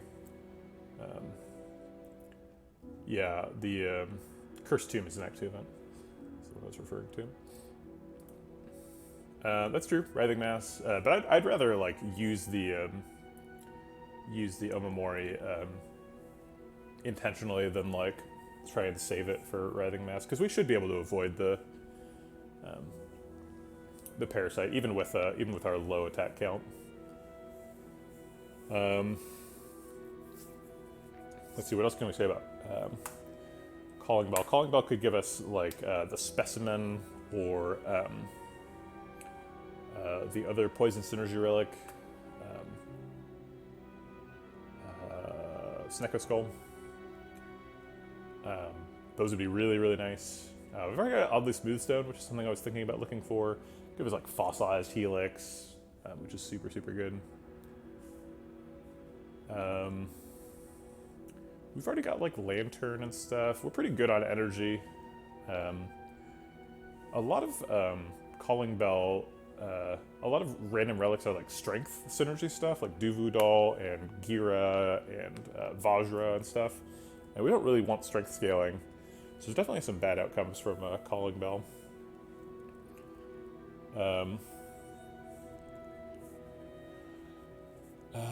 Snecko Eye is just so good. It's hard to pick Calling Bell over Snecko Skull, or Snecko Eye.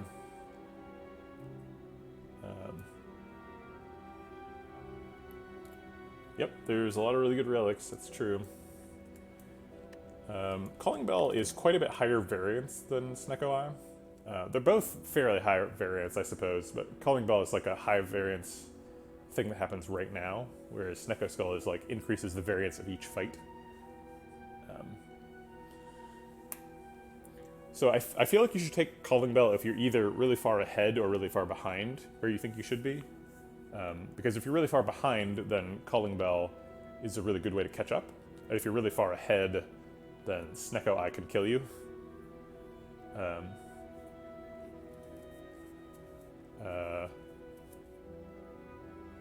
And I don't feel like I'm either particularly far ahead or particularly far behind.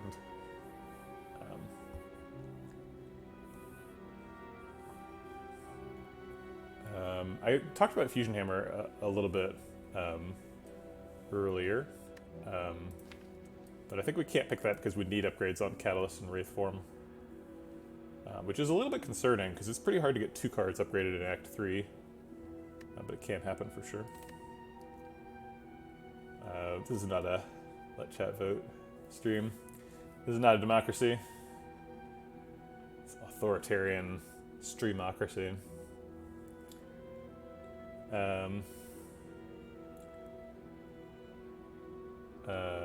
Let's see.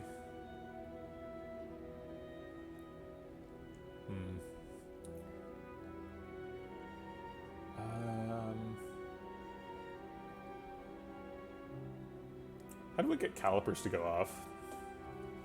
We get like a footwork and a couple more dodge and rolls. I don't know how to get calipers to work as silent. I don't think I've ever had a calipers silent deck. Like, I know how to make it happen as Ironclad, and I know how to make it happen as Defect. I feel like those are the only really good calipers classes. Can you actually get a full set of ship relics? I sort of thought that none of them were rare. It would make sense to have one at each rarity, though, right? Let's see, there's a common one, and there's an uncommon one, and there's a rare one. Yep. That's fun. Yes, so Omawari does negate the Curse of the Bell, which is why Calling Bell is so good here. Thanks, Crash Saint Panda.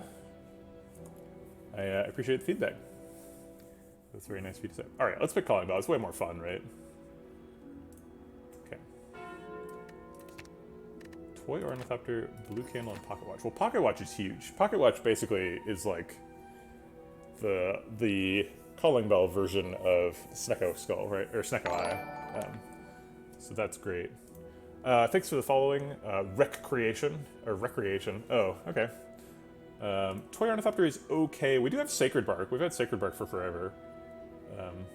So with Toy Ornithopter, we would really like to find a White Beast statue. If I could just ask for a relic. I guess, actually, that's a really good reason I should have picked the Calling Bell, is I could have gotten White Beast statue. We are really hunting for that, so anything that gives us relics gives us a chance at White Beast statue. Or Potion Belt, to be honest. Toy Ornithopter is okay. We already have quite a bit of marginal healing from the Bloody Idol, so I think that's probably going to be more relevant than the Toy Ornithopter. Although Toy Ornithopter can heal you on demand in the Heart Fight, which is something Bloody Idol cannot do. Blue Candle, probably not super relevant.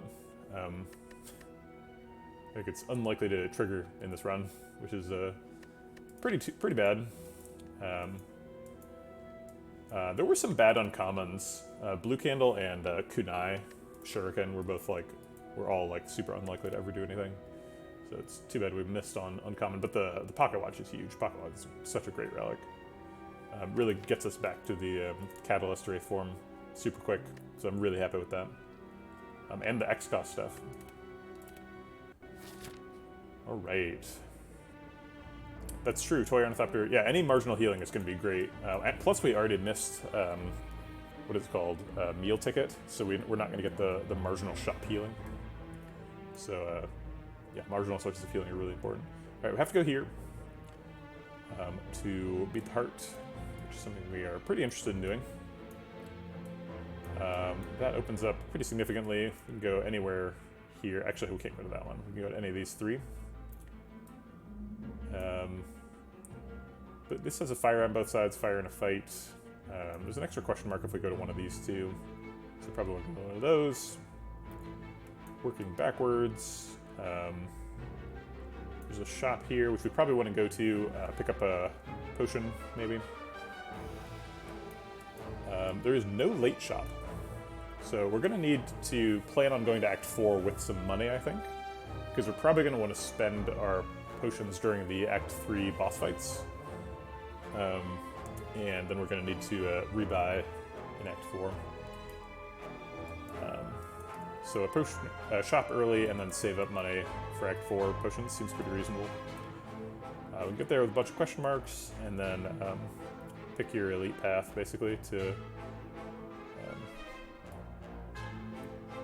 we can't fight this guy or this guy, so we have to kind of go here and then pull hard right to go to this guy. So we're just getting 2 elites in Act, one of these two, and the Mega Elite.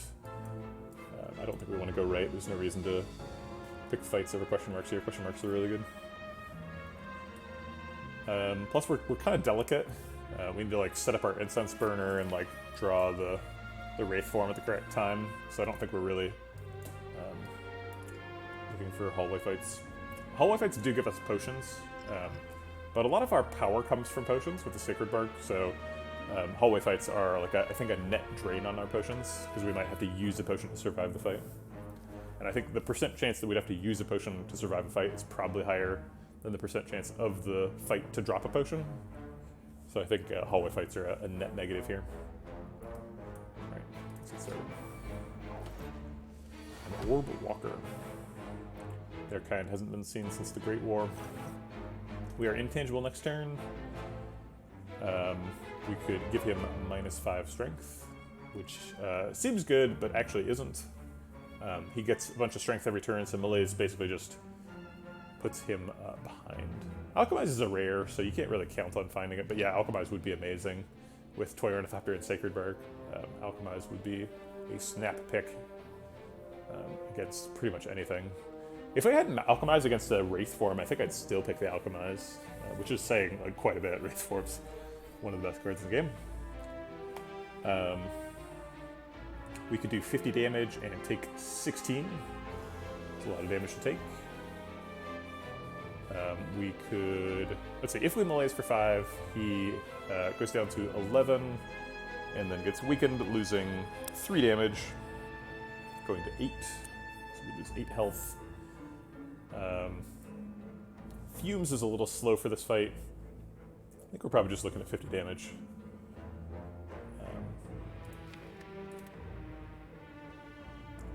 And try to kill him next turn when we're intangible. Or not necessarily next turn, but soon. Okay, Malaise him again. Seems like we probably want to deadly poison.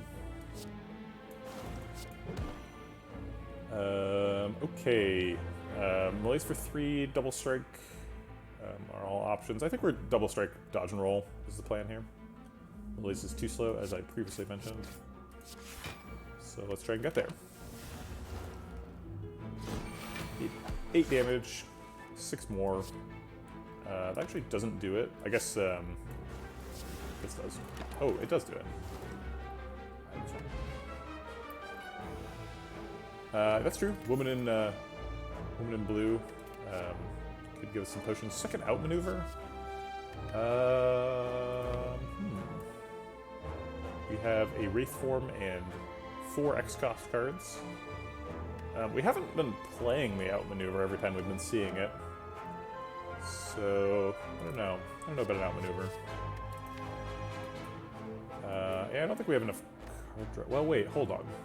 I've been saying I don't have enough card draw to support an Outmaneuver, because when I originally picked Outmaneuver, I was like, oh great, I can pick an Outmaneuver and then like a bunch of backflips and footworks and stuff and do that kind of deck. That's not what we're doing, but we do now have the Pocket Watch, so we actually have quite a bit of draw without having to play any cards, which is great with Velvet Choker. I really love Velvet Choker plus Pocket Watch, because they like send you the same direction. They're like, don't play a bunch of cards, but the cards you do play should be huge, which is exactly what we're doing. We've got like Catalyst and X-Cost stuff, Wraith form. So it seems like we're in a pretty good position to have 2 outmaneuvers, but I don't know if I'm ever, like, super enthusiastic about having 2 outmaneuvers. That's a pretty weak card.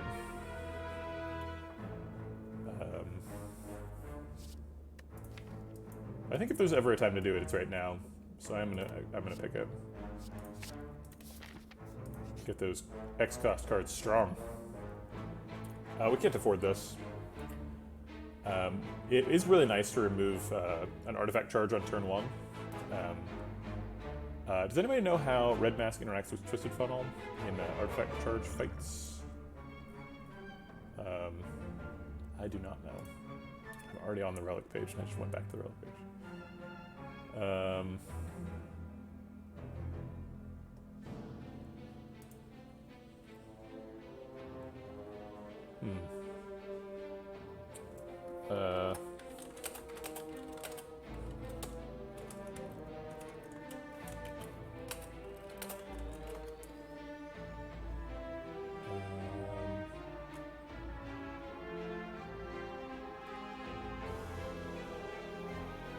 I don't see anyone on the internet telling me how Twisted Funnel and Red Mask interact.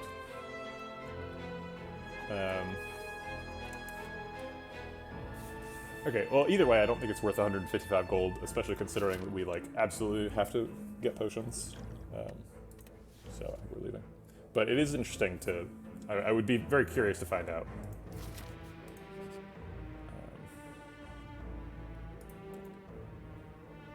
I don't think... honestly, I tried looking it up, and I don't think it's on the internet. I don't think the internet knows.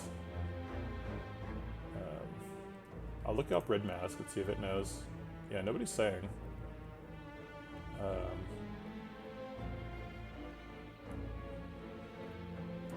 I don't see any evidence that the internet knows. Okay, spin the wheel! Okay, cool. That's great. Get a card remove. Down to 1 strike. Pretty comfortable there. Shapes. My god. If we Deadly Poison and Calculated Gamble, can we kill him with a Catalyst? He goes up to 9 poison and then up to 18, so no. Although we would probably trigger Lever Opener. If we found Crippling Cloud and Catalyst, we could do it. Maybe we Deadly Poison and then Swift Pot to drop to 10 cards. That basically guarantees we'd get it, right? In fact, it does guarantee it. Oh, no it doesn't, because we're going to get Catalyst first. But I think Crippling Cloud is going to be wise this turn anyway. So let's spend a card so we have room and draw 6. Alright, we didn't get either of them. So if we calculate Gamble, we draw 9 cards, I believe. 3, 6, 9, 10. Yep, full hand. So we draw 9 cards. How likely are those 9 cards to contain Crippling Cloud, Catalyst? Almost certainly. The last 3 cards would have to be Crippling Cloud, Catalyst, and 1 other card for us to miss completely. Crippling Cloud is really the most important part. And we could definitely miss that 1 card. But let's give it a shot. Let's see what we get. Even if we just get like Wraith Form, that's probably okay. We did get Crippling Cloud, Catalyst. So it's probably like Crippling Cloud, Catalyst, Defend.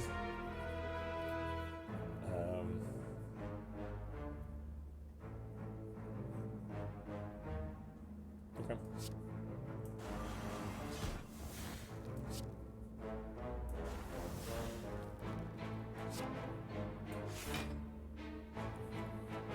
We could play more cards, but that would just turn our Art of War off.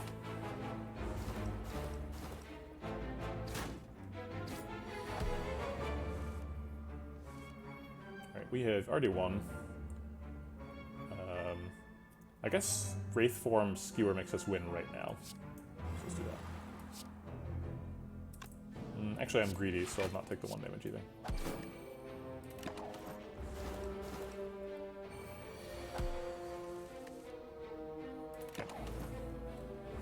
Pretty decent Incense Burner setup as well. It's going to be difficult to set up Incense Burner with this deck because we just, like, kill people with poison, and it's hard to control on exactly which turn that happens. Since we can't, like, pull up on the gas very easily. Like, once we've applied the poison, it stays. Blur is probably not good in the presence of Calipers. If we wanted to do that, we already have Calipers. Extra dodge and roll. Could be okay. Why do you love Blur, Sir Animal? Do you want to tell me?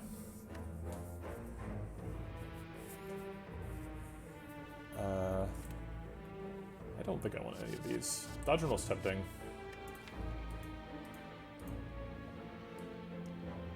I think I'd need a little bit more dex.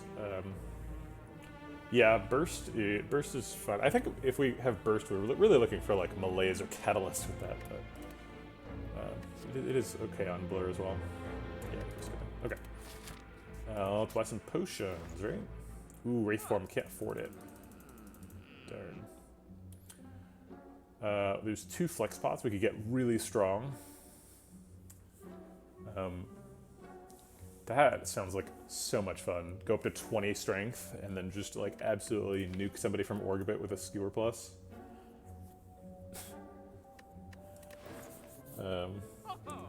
Get those 2 potions and then card remove the last strike. This shop is real bad, other than the Wraith Form, which we can't afford. I guess we came here to buy potions, so we're buying at least one of these flex pots. And then we're either buying the other flex pot and a weak potion. Or sorry, either the weak pot or the flex pot. It's probably the other one. And then probably a card remove's happening just because there's no like catalyst or burst here or anything crazy like that. Burst is also a little bit scary since we have a Velvet Choker. Alright, let's do double flex pot card remove.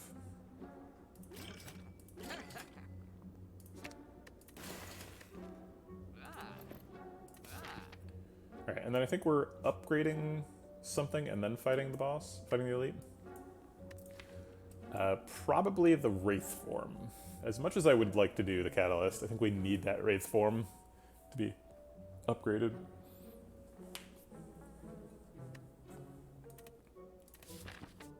This makes us lose significantly less health in that boss fight, is the hope.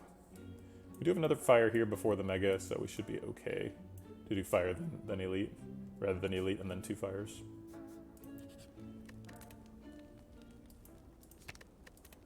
Okay, we got one of the 2 upgrades we're looking for. If we manage to survive this without losing like, practically any health, we can get both. We can get the Catalyst upgraded here, and then we could theoretically recall here.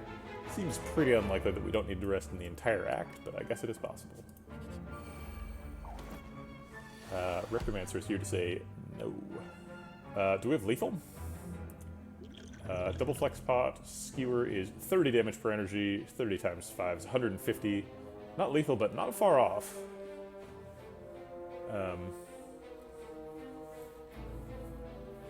We are intangible next turn, which is a really scary turn.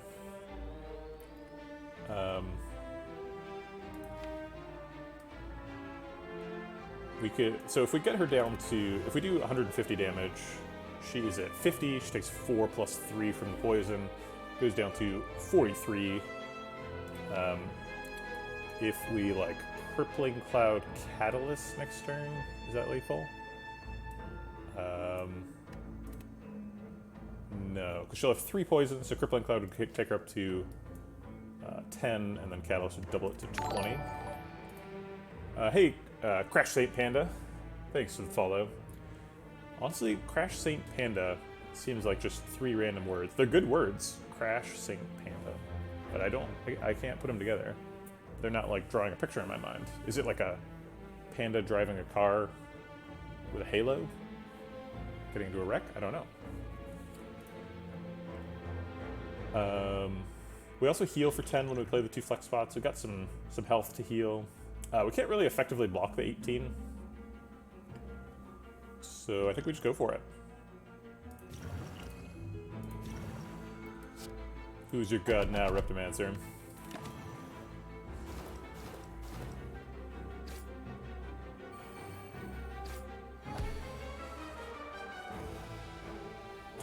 Okay.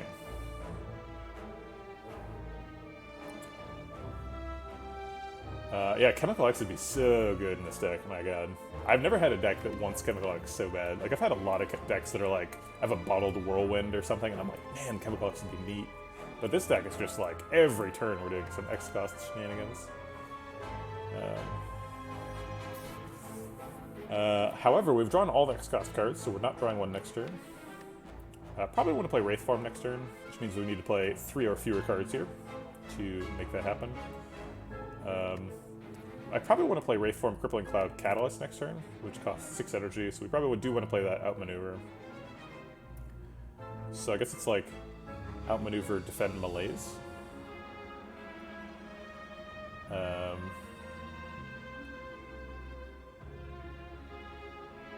Good Noxious Fumes. If we do Noxious Fumes, does she die next turn?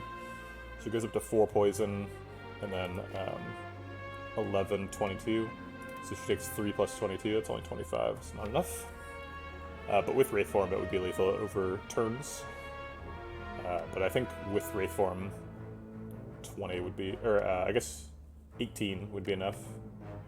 18 is a 3-turn clock when we're 3 turns of intangible, so we don't need the Noxious Fumes. So I will just Outmaneuver, Defend, Malaise.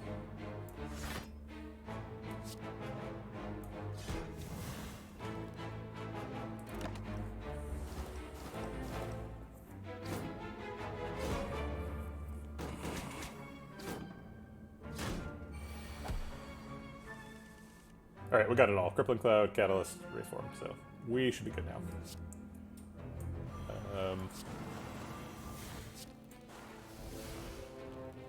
Alright, we are blowing up Pocket Watch to save 2 health, which I think is fine, because we've already won the fight. Actually, I guess we'll just... Wait, do we want to win it now or later? Incense Burner's on 1. I guess we can't win it now. Yeah, Deadly Poison's not enough. We could calculate again and look for it, but I'd rather have Incense Burner on 2 than 1, so it's better to wait.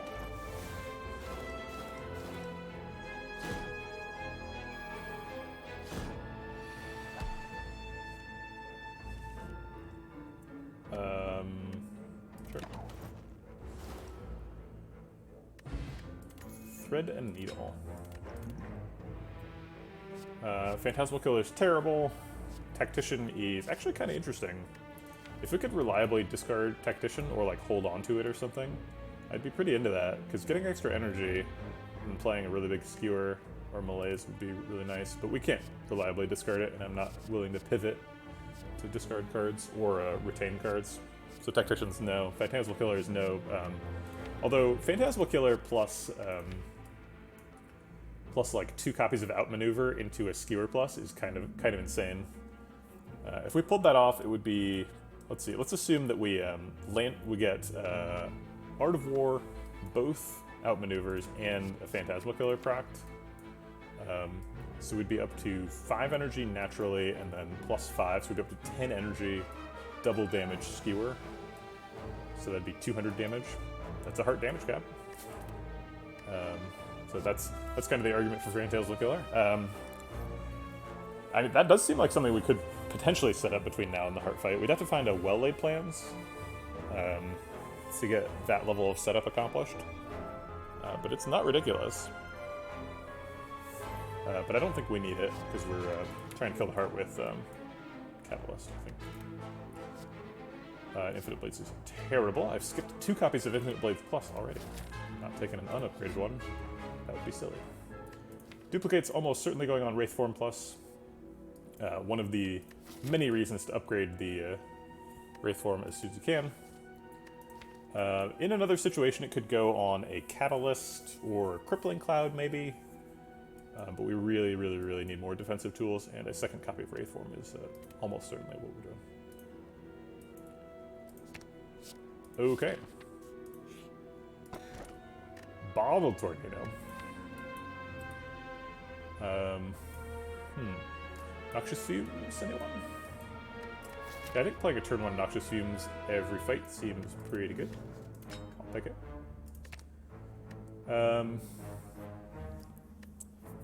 We can't pick Gremlin Horn, because then we don't get to go to Act 4. So pick Sapphire Key. Thanks for the help, Matryoshka. Appreciate it. Machines. Thanks for the follow. Machines sounds like a pretty good game name. like for one of those like physics-based puzzle games. And thanks for the subscription, Machines. Wow, look at that. Give me those Bezos bucks. I appreciate it. Thanks for the support. We're actually not too many sub points away from getting more emotes. So if we get there, I'll commission some more little cute little bread faces. Okay, so he's only hitting us for 12. That's not a huge concern. We have access to Malaise and Weak Pot. We should try and incorporate the Thread and Needle into our thinking, because that's new. I don't think we can protect it this turn, though. We're only blocking for 10. Oh wait, if we block for 10 and weaken him, that is enough. We can weaken him with either the Potion or the Malaise or the Crippling Cloud. I think I like Noxious Fumes defend Crippling Cloud. It doesn't spend 1 energy, but we really do need to make sure we're drawing with Pocket Watch so that we can get to Catalyst and Wraithform and stuff. Okay.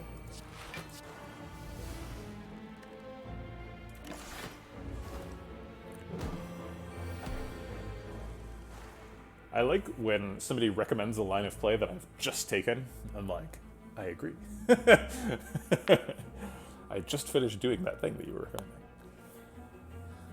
Malaising for 5 seems okay. Maybe we Malaise for 4 and Survivor. Survivor blocks for 9. Malaising for 5 reduces his strength to -5, or yeah. So he ends up hitting for somewhere in the neighborhood of 15. Oh, that's true. You did recommend a different line. Okay, well, I still like it when somebody recommends the line that I take, but, you know, we can disagree that too. That's fine. I think Survivor's almost certainly getting played.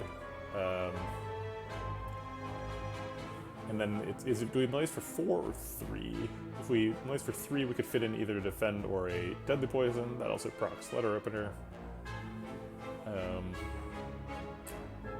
think we just survive a Malaise.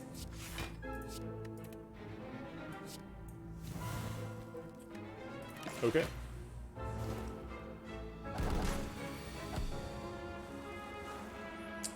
Wraithform Catalyst seems good. Wraithform Catalyst Dodge and Roll, or Wraithform Catalyst Outmaneuver. Doesn't seem like it probably matters too much. Oh wait, Dodge and Roll isn't useful because we've got the plated armor. Let's forget about that. So we'll go ahead and fit in an Outmaneuver while we can. Draw some extra cards. I feel like this deck would like another copy of Catalyst. Or a turn, some time to upgrade one. I think Wraithform and Dodge and Roll should get played. One more card. It's either Outmaneuver or Poison Stab. Getting another huge Malaise would be nice, so I'll go ahead and go for another Outmaneuver.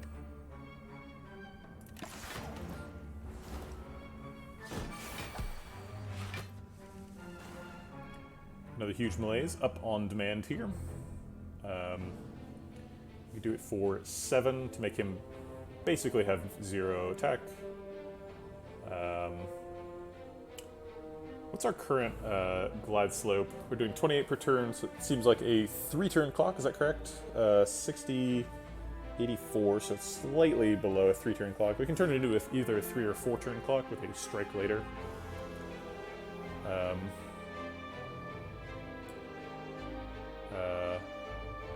Yeah, we could skewer it, that's true. Skewer does 70 damage, so it would end the fight right now. I think currently we're working on the Incense Burner, setting that up for the next fight. So we do have lethal here, but we're going to not take it, I think. Our next fight is this hallway fight, so we're going through this fight, then that fight, and then the Mega Elite. One of those fights probably has a potion reward. Hopefully the question mark is not a fight. I think just Malaise here is correct.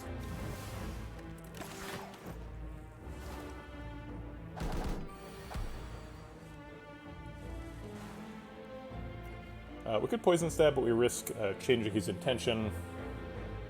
And I would rather not risk that, so I'll just play Outmaneuver. I'm pretty happy with the... I thought this was going to be a 4-turn clock, but I guess Noxious Fumes messed me up. So it's a 3-turn clock. Alright, that's fine.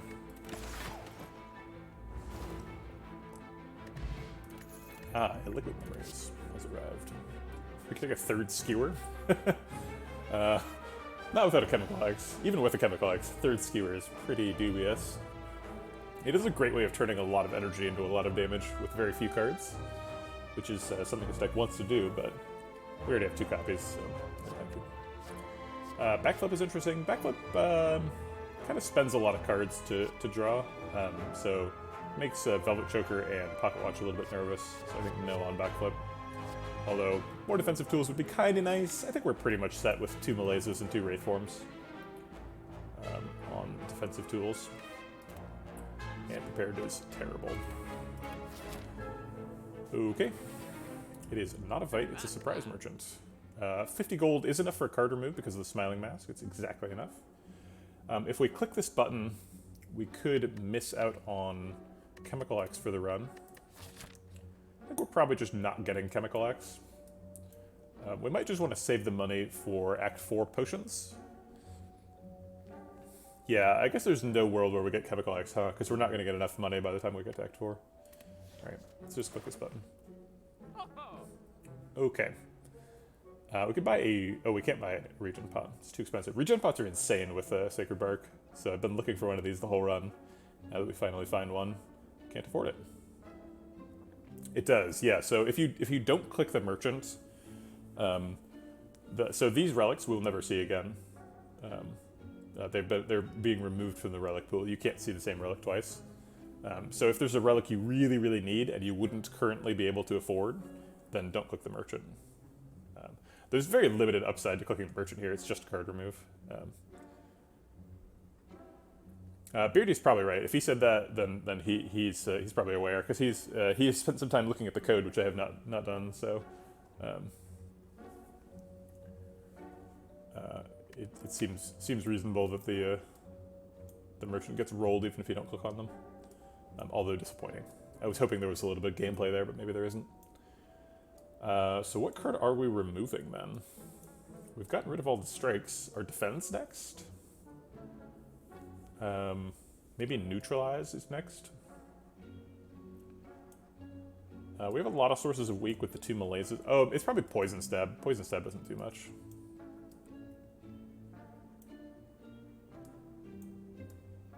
Actually, our only sources of poison are Crippling Cloud, Deadly Poison, Noxious Fumes, Poison Stab, and I suppose Catalyst. So Poison Stab does remove a little bit of the arsenal. I'm fairly happy with the Outmaneuver. I feel like playing Outmaneuver every turn is pretty good in Act 4.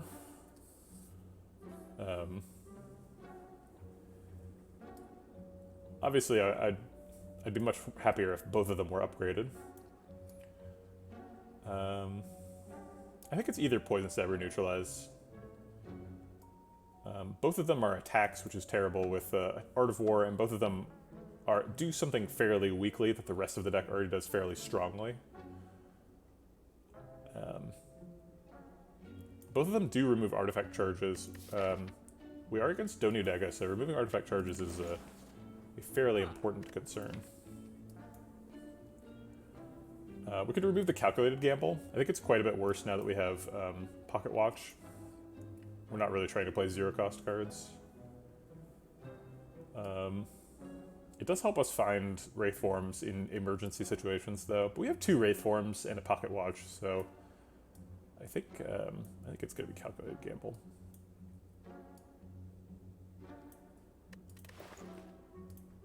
I respect the Neutralize pick. I think that's reasonable as well. But just because we know we're fighting Donu Deka first, Neutralize is probably going to be useful for removing an artifact charge. Or preventing damage. Weak is relevant. Alright. We did actually get through that elite fight without losing any health, so we're either smithing or recalling here. If we smith, it's almost certainly catalyst. I could see an argument for noxious fumes, but smithing catalyst makes me feel much more like I'm going to win the run.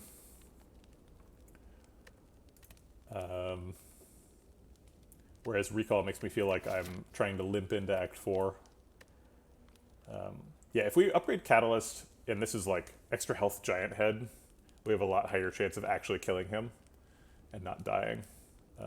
So I think beating this elite without losing any health and then recalling here is probably our path. Although it's a bit of a fine line to walk. We need that front-loaded power so we can get through this fight and actually make use of the recall rather than not getting any power here and then having to rest there and never getting the catalyst upgraded. Okay. Unfortunately, this looks like a turn 1 Wraith form, which is very scary. Probably Wraith form, dodge and roll, noxious fumes. Oh wait, we don't need the dodge and roll, so it'd be like Wraith form, outmaneuver, noxious fumes.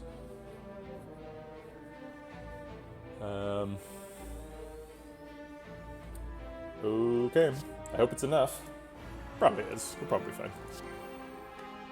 Famous last words. We need that crippling cloud next turn. Nope, no crippling cloud for me. Wraith form malaise?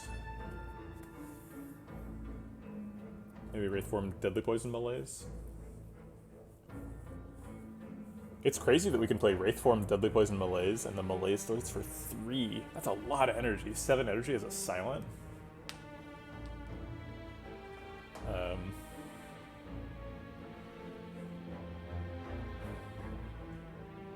Okay. Deadly poison this one and malaise that one. He's gonna have more strength, so the strength down is more meaningful.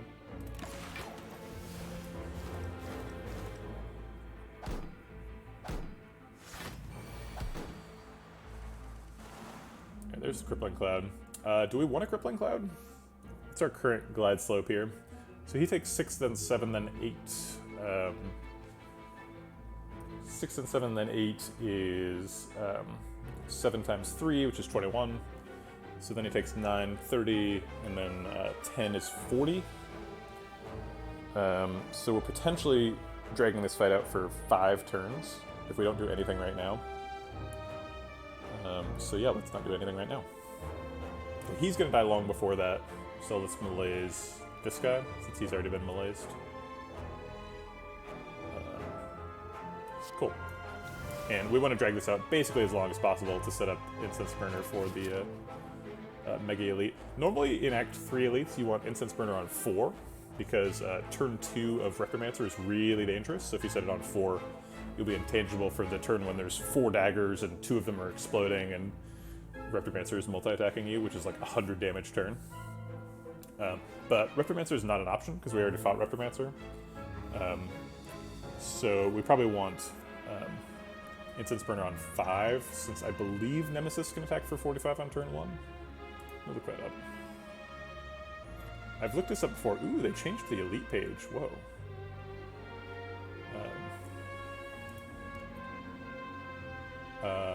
Can he attack for 45 on turn 1? You have more attack. He cannot. Okay, so setting it up for 4 for Nemesis is also quite reasonable. But whatever. 5 is also fine.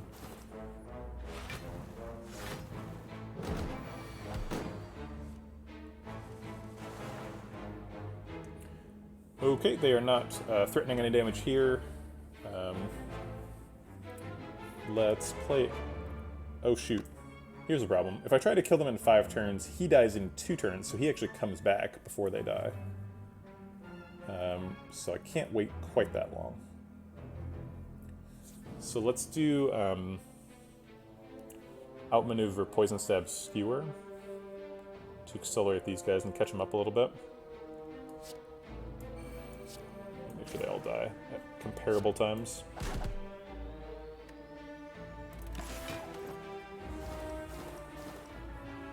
which apparently means next turn. I guess the turn after next is fine. So we can just press end turn twice and get this on 4. Or 3, I guess.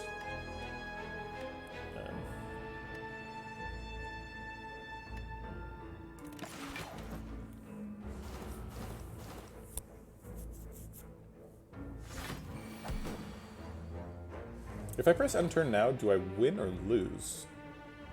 Do I win or do these guys come back? I think I win. Yeah. Darn. Guess I should have drank one of these potions for the 5 health. I didn't realize I was getting my potion timer was high. Take a 3rd Outmaneuver. I don't think we want to do that. Cloak and Dagger fights with Pocket Watch. That's out. And Tactician is interesting if I had more discard, but no. Oh, I need to do exercise while I'm looking at these. I've already said my piece about them. We're going to skip, but it's the principle of the thing.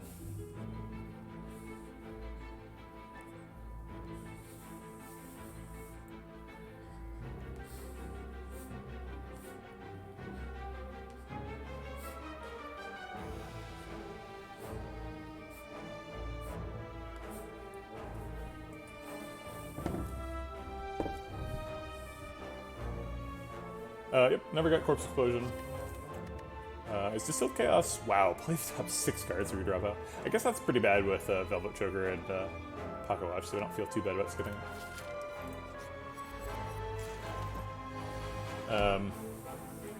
Alright. Yikes. This turn is not good. Malaise for 5, I guess, is pretty good. So we just neutralize Malaise for 5. Food Malaise for 4, is that enough? I'd like to play Noxious Fumes. Malaise for 5 reduces damage to 2 times 6, and then down to... Or sorry, 2 times 3, totaling 6. And then the weak reduces it down to 1 times 3, which is blocked out by the Thread Needle. Thread Needle is surprisingly good on Silent. I'd kind of forgotten that Thread Needle is like basically a Silent relic.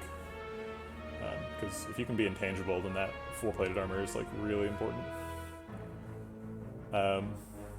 If we malaise for 4, he goes down to 3 times 3, and then weakness reduces it to 2 times 3, so it's 6 damage, a little bit more than plated armor could block.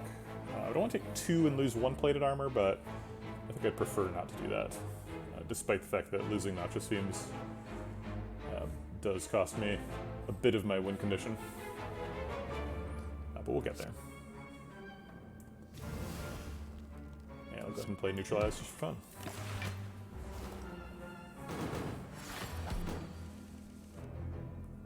Alright, Malaise isn't doing much this turn.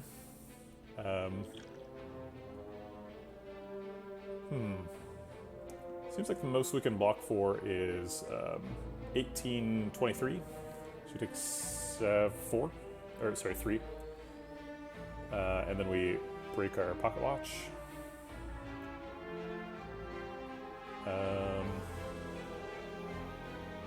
And we don't develop any poison.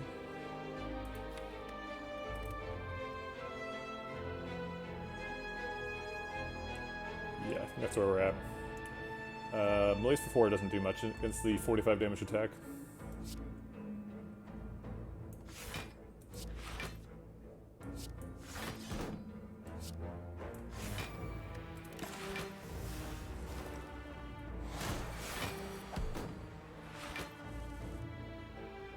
Right, Catalyst is not super effective right now. If we Crippling Cloud Catalyst, it goes up to 9 and then 27. 27 sounds like an awfully long fight.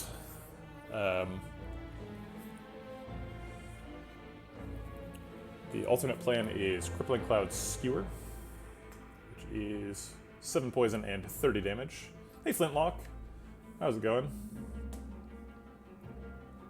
That is an awfully cute little emote you got there.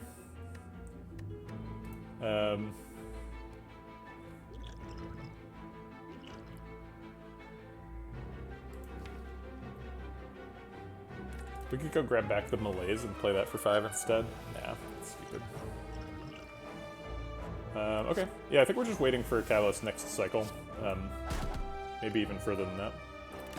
Just finished playing some tabletop sim. Run's going well. I'm a little bit worried about time.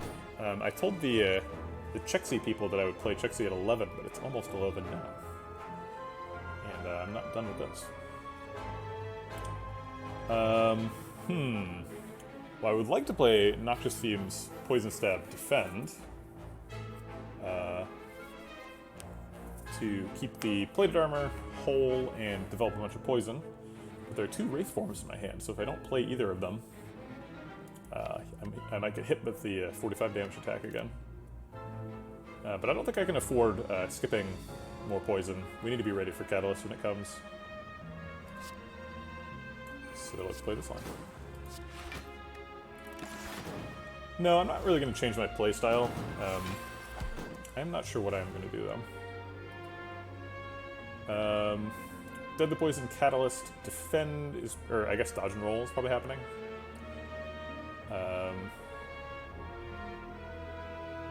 So that brings him up to 17 poison, and 17 times 3 is 51. 51 seems like plenty.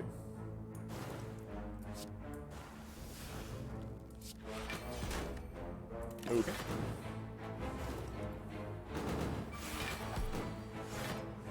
Alright, draw me one of those. Nope.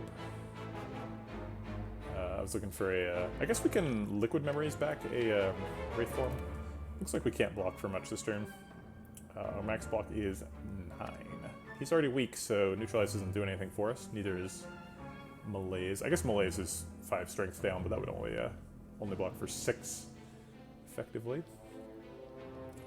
So let's go ahead and grab those Wraith forms. Or a Wraith form and a Skewer Plus, I think. Oh wait, Skewer Plus is ineffective, he's intangible, so I'll take the Deadly Poison. I guess I should have played the Deadly Poison before the... Oh wait, no, we played Catalyst last turn. Okay, we got one more card on Pocket Watch, so that last card's going to be Outmaneuver. Kind of silly to waste 4 energy. Maybe I should just Malaise. I don't know. I don't know if 4 strength down is worth not drawing 3 cards. That's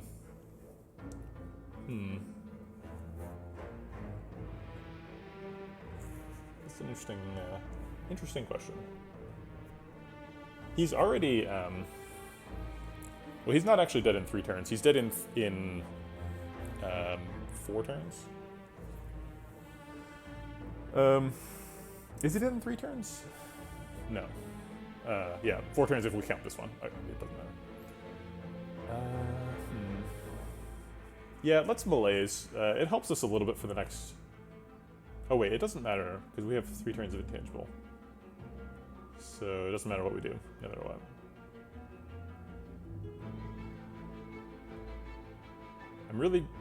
It's really hard for me to make decisions that don't matter, because I focus on like the tiny little details that normally just get washed away. So like, in this situation, do we want to draw cards or not? Because we have burns in the deck. If we Malaise him, we reduce his multi-attack damage to 0, which is useful. And then his burns will never get through our plated armor, I don't think. Yeah, I think that's part of the line. Okay. I guess I should have played Neutralize since I was not doing a Pocket Watch anyway.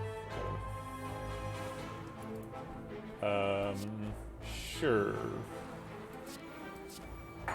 All the energy.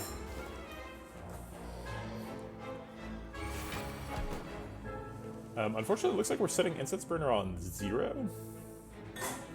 It's pretty bad.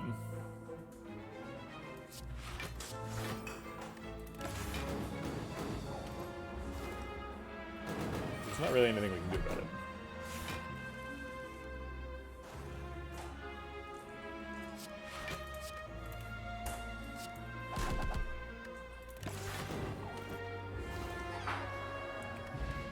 Gambling Chip is amazing. And we did get through the fight with 0 damage, so that's nice.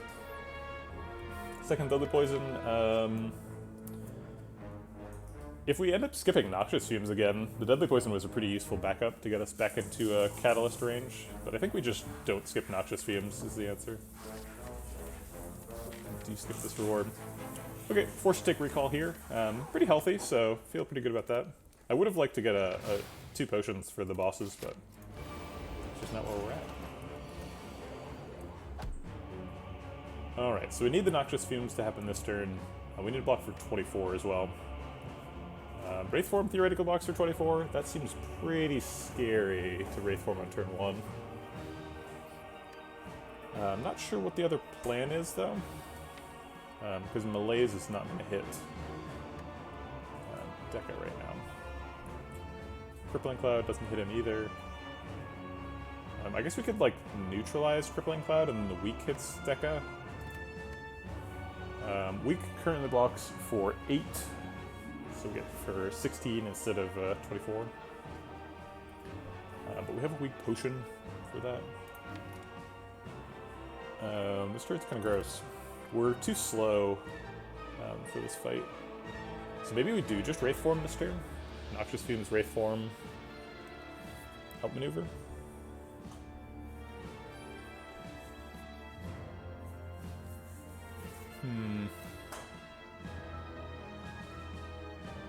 Yeah, if we could set up an Outmaneuver and a Malaise that actually hits on one of them and kill Donu. So if we can Malaise Deca like 2 times and kill Donu with the Catalyst, I think that's a pretty reasonable plan. So I think we keep these 3, and I'm not sure what we're looking for exactly. I guess like neutralize or something. Okay. I think we can kill them within 7 turns. I think it's possible. We're gonna give it a shot.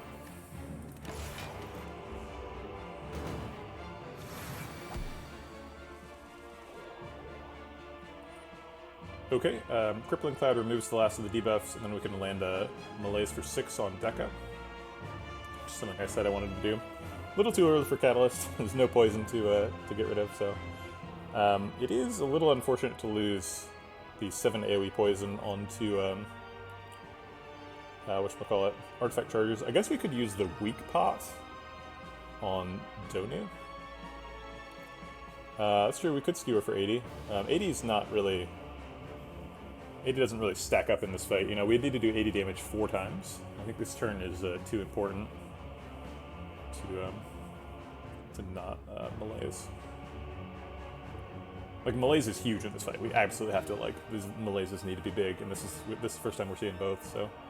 I think it's a weak pot on Donu to get rid of the artifact charge, and then Crippling Cloud on both, and then Malaise on Deca. That leaves Donu with 2 copies of weak, which means he's not weak next turn. I guess we don't care about his weak, because we have to survive with Incense Burn, or with Intangible. Alright. Yeah, it is worth a mention, for sure.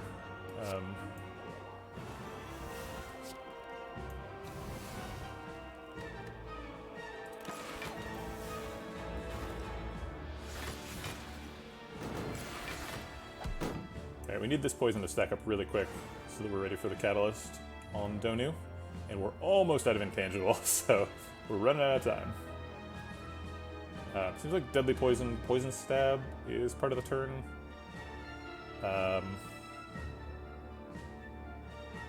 Well, Malaise is not useless. We're using Malaise for the minus strength. Minus strength is really good. Maybe not good enough, but good. I think it's Deadly Poison, Poison Stab, Skewer all on Donu.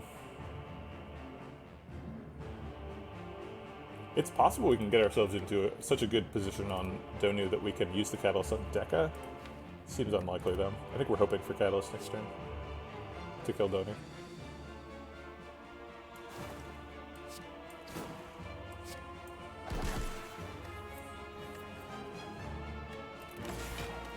Yeah, he's only at 16 poison. We're nowhere near ahead of him.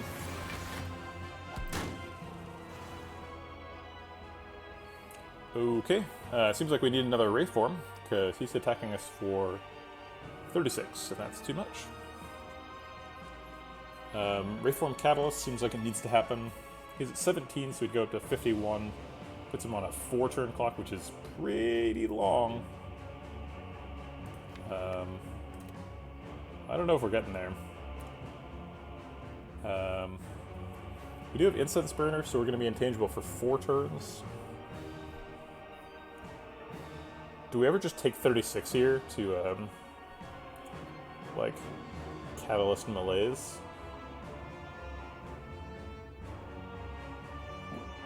We would, like, have to redraw Wraith Form or die next turn. Actually, no, because Malaise would give him -3 strength, so then he'd only hit for 18. So we take 36 plus 18. It's quite a bit of damage.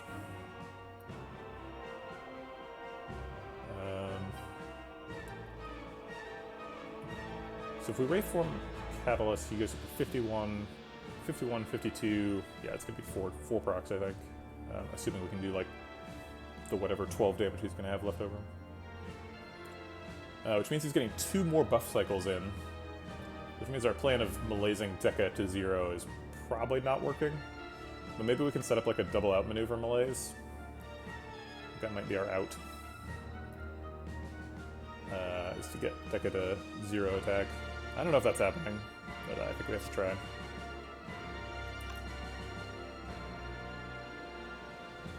I don't know. Our win percentage does seem like it would be higher if we play Malaise Catalyst and just try and tank the next 2 attacks. 36 plus 18. But that's so much damage. We'd lose our plated armor too, and we would never survive the next boss fight if we do that.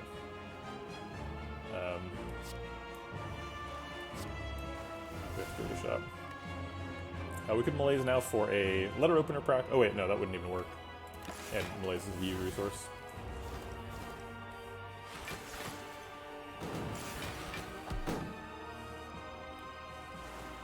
Alright, I think we're pretending Donu's already dead.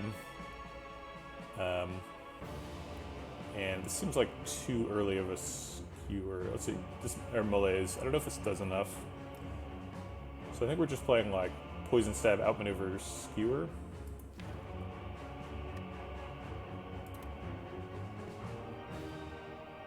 Actually, maybe just Poison Stab, Skewer. So Skewer would hit for 40.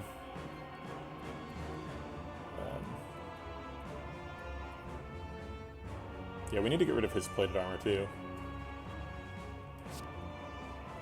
And there's no Malaise coming up, so hopefully we'll get this outmaneuver back into Malaise.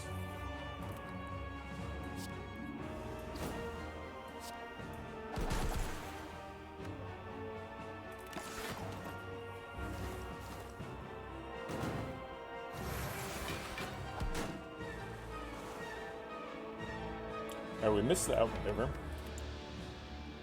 So I think Deadly Poison Skewer is probably the line.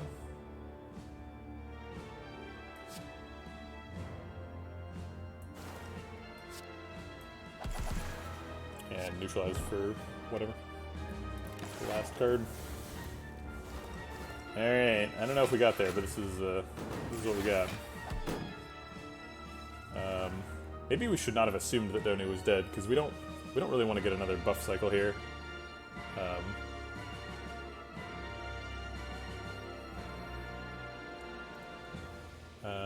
Can we kill him with, if we play outmaneuver... Oh wait, we have double outmaneuver into Malaise. Maybe we can make the Malaise thing work. So if Donu gets another buff cycle, he goes up to 6 strength, and then we have 2 outmaneuvers and Art of War proccing. So we get 10 energy and get him down to... so he's from +6 to -4. So he ends up hitting for 8, but then he's weak, so 6 times 2. So he hits us for 12 every turn. It's not too bad. Donu is either 13 poison or 33 damage away. Seems like we'd have to do 33 damage. And that's like Poison Stab and Skewer for 2. We can do Poison Stab, Outmaneuver, Skewer for 2.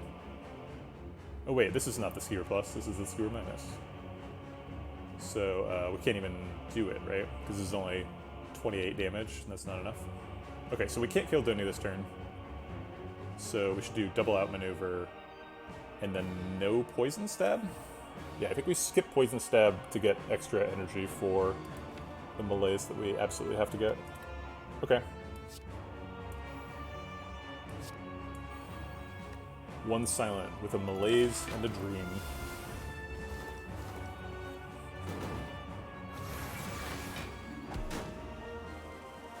Okay, we got it. So 10 energy malaise coming in hot. Do we deadly poison first? He's only got 15 poison. Like we need to step on the gas a little bit here. Malaise for 9 is basically the same as malaise for 10, right? Sure.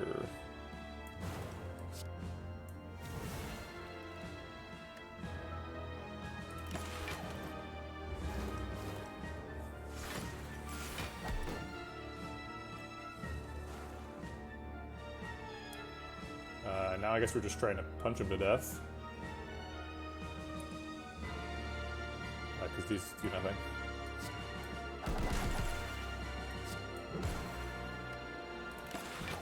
Looks like we're getting there. It's going to cost us some health, though.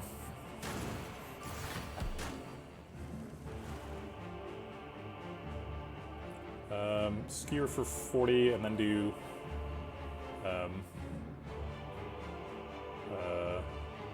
whatchamacallit? 22 plus 23. 22 plus 23 is 45. 45 plus 40 is 85. Not quite enough to prevent him from attacking next turn. I sure would like to prevent him from attacking next turn.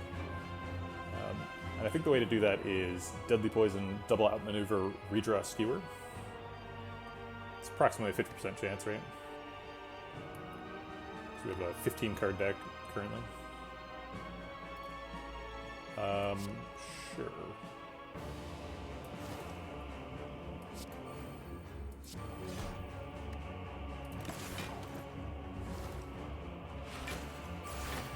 Give me that Skewer back.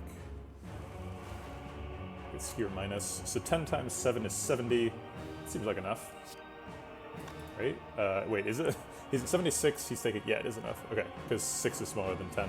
10 is the difference between poison, 6 is how much he has more than 70. Alright, we got there. We only took a little bit of damage, despite having minus 18 dex.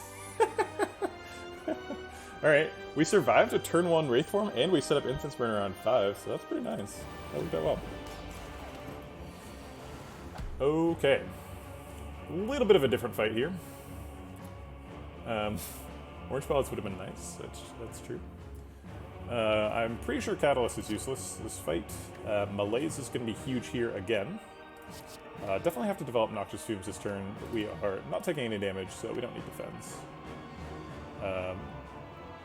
I guess Malaise for 4 is fine. Alright, see you around, Sir Artemal. Yeah, I'm pretty happy with Malaise for 4, if that's what happens. But I'm even more happy with Crippling Cloud and Outmaneuver. So let's do that instead. Save the Malaise for when it's bigger.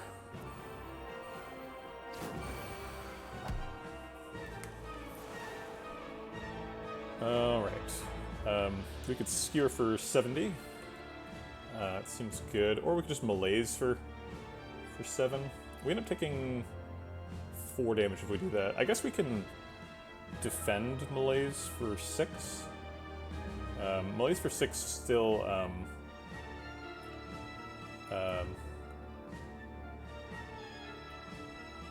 could have defended for 5 AoE. I'm not sure what you mean by that.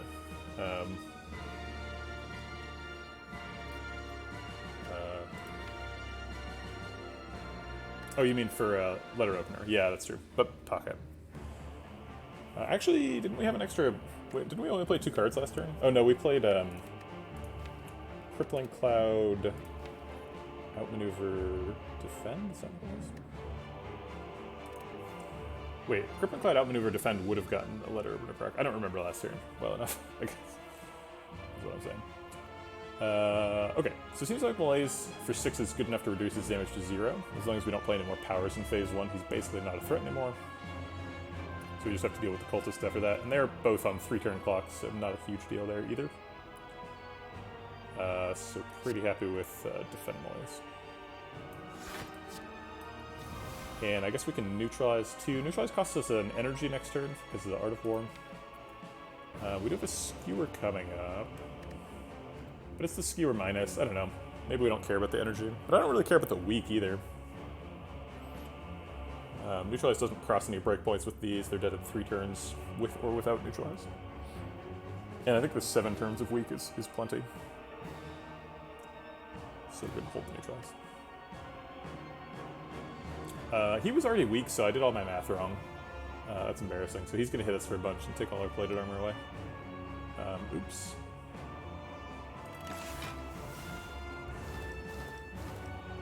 I regret nothing. I still wanted to malaise him for a bunch.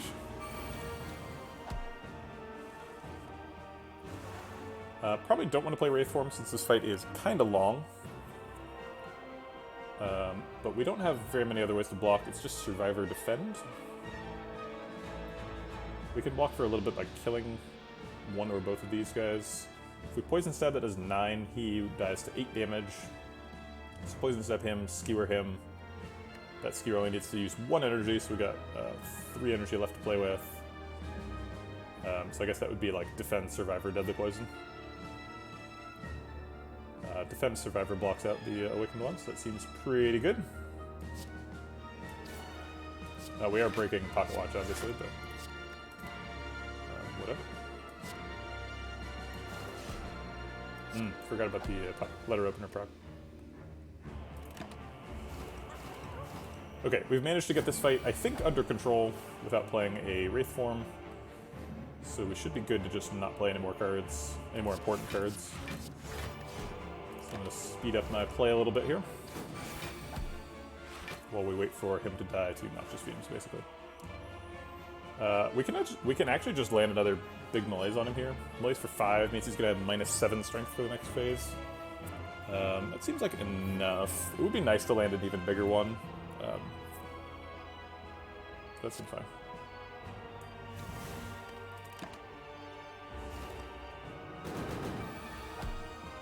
Skipping Neutralize for the same reason as last time.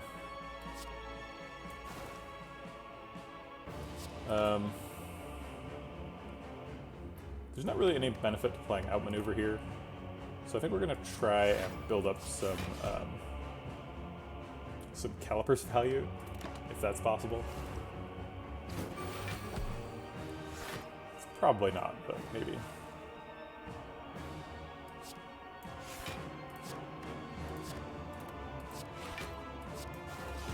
Aha, we got Calipers to proc.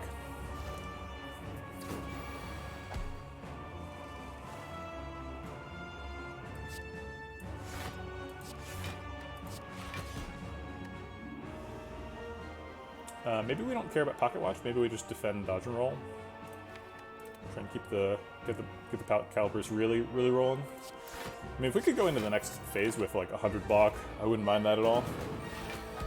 I don't think that's going to happen, but it could happen.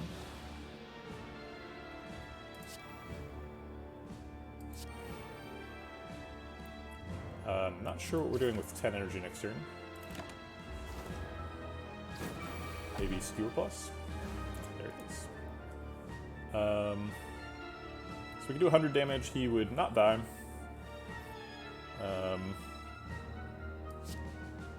But he'd get close. Sure, might as well. It would be nice to set him up to go into the next phase with an Incense Burner's proccing. Looks like that's currently what's happening, so that's good.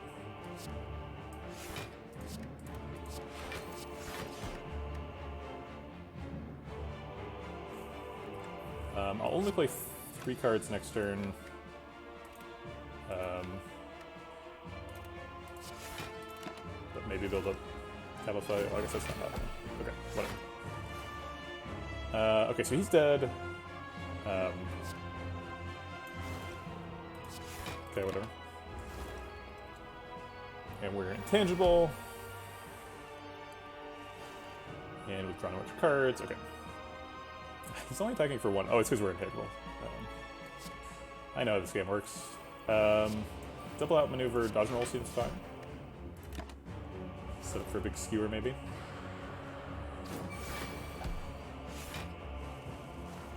looks like probably Wraith Form needs to happen. Wraith Form, Poison Stab, Deadly Poison, Catalyst, and then Skewer for the rest. Seems like probably the line. Actually, if we weaken him, he goes down to 7 attack.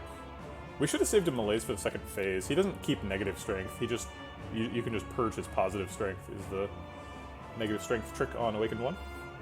So kind of mess that up. But I don't think it's going to matter too much. Let's see, it takes him up to 33, so it puts him on a 10-turn clock. That's kind of a long clock. I don't know if we survive that long. So maybe we just stop here.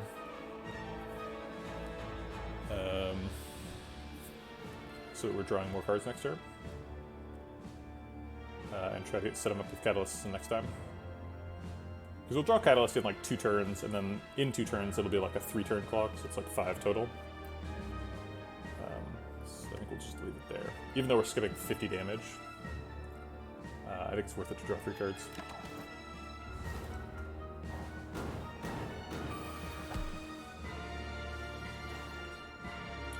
Ooh, we drew Catalyst immediately, that's really bad. I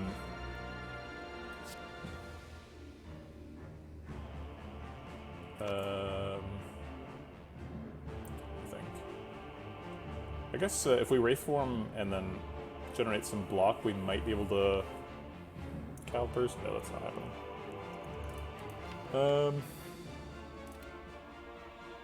If we Wraith Form Catalyst now, he goes up to 36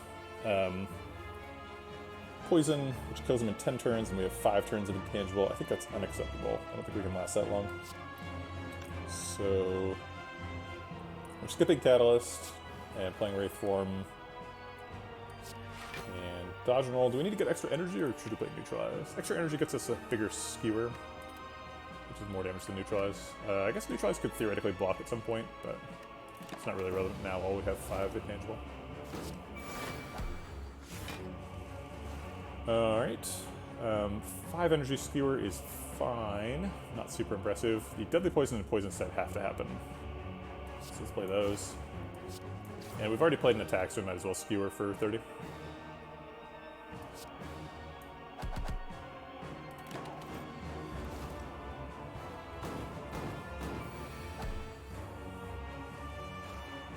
Alright, Poison Stab, Catalyst. I guess that's good enough. It's not a great Catalyst still, but it gets it 60-some, so.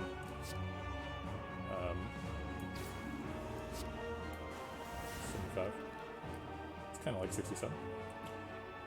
These don't do much, so I guess we'll Skewer for the last energy.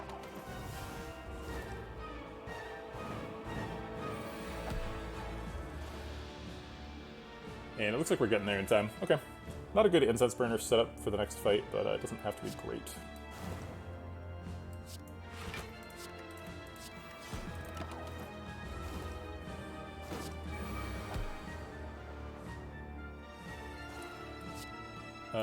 Okay. These don't block at all. So we're taking 1 more damage, fine.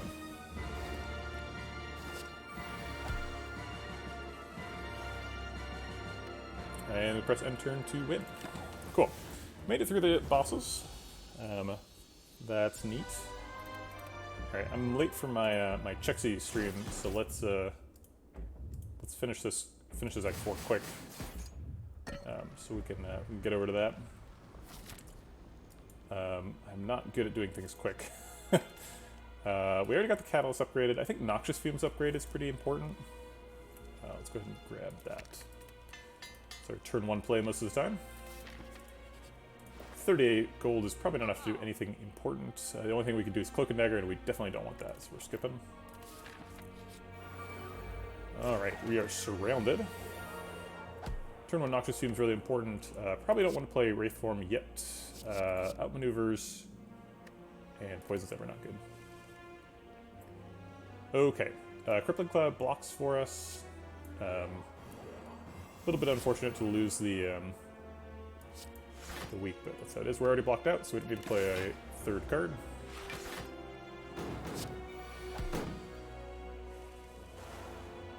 Okay, so now we're in trouble. We could Malaise for a bunch. Malaise for 5. Pretty much reduces, mitigates the Spire Spear's damage. Do take quite a bit from the shield if we do that. We could defend and then Malaise for 4. It seems like Malaising for 5 is pretty important.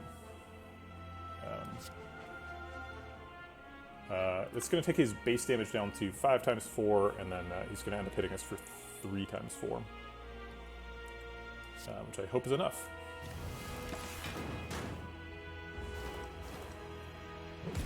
Hope we get a potion from this fight so that we can trigger Sacred Bark and Toy Ornithopter in the heart fight. Otherwise, it's going to be tough.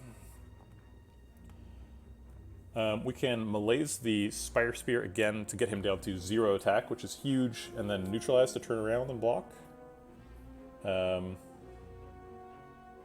We still take, he hits for 34 unmodified, so if we face him and weaken him, he ends up hitting for,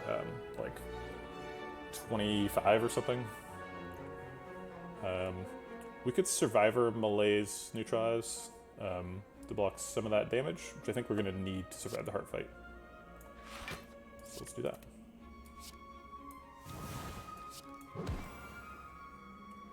$28 apparently.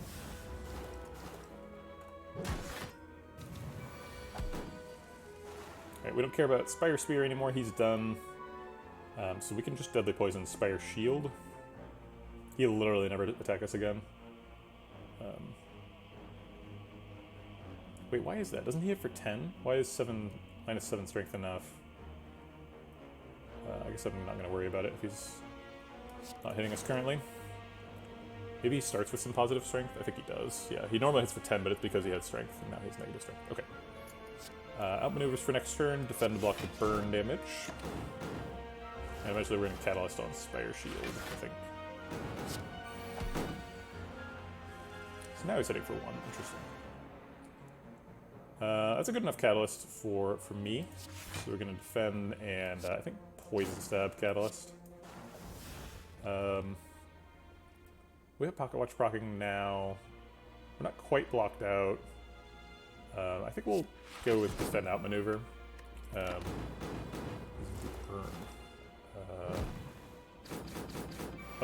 Right, Incense Burner. Okay, looks like we are out of the fight. Spire Shield's dead. Spire Spear is basically dead. So we'll dodge and roll and turn around and do a bunch of damage. Try and get this over with.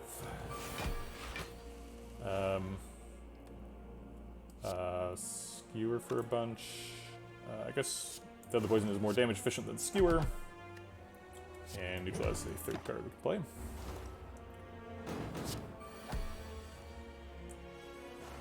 You jerk.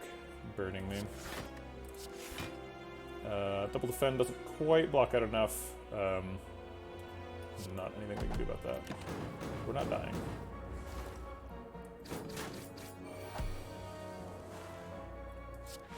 Okay. Going into the heart fight with 13 health, not super good. Ornamental Defense, basically never gonna proc. None of these are good. Let's go. Alright, we need to block something before play Noxious Fumes. I guess we don't have a Fossilized Helix or anything, but I'll keep this Survivor just in case. Hopefully we're landing a Malaise here. Yep. Malaise is really important. I think I'll just take the 2 beat hits to play Noxious Fumes Malaise so that I get an extra proc on Malaise.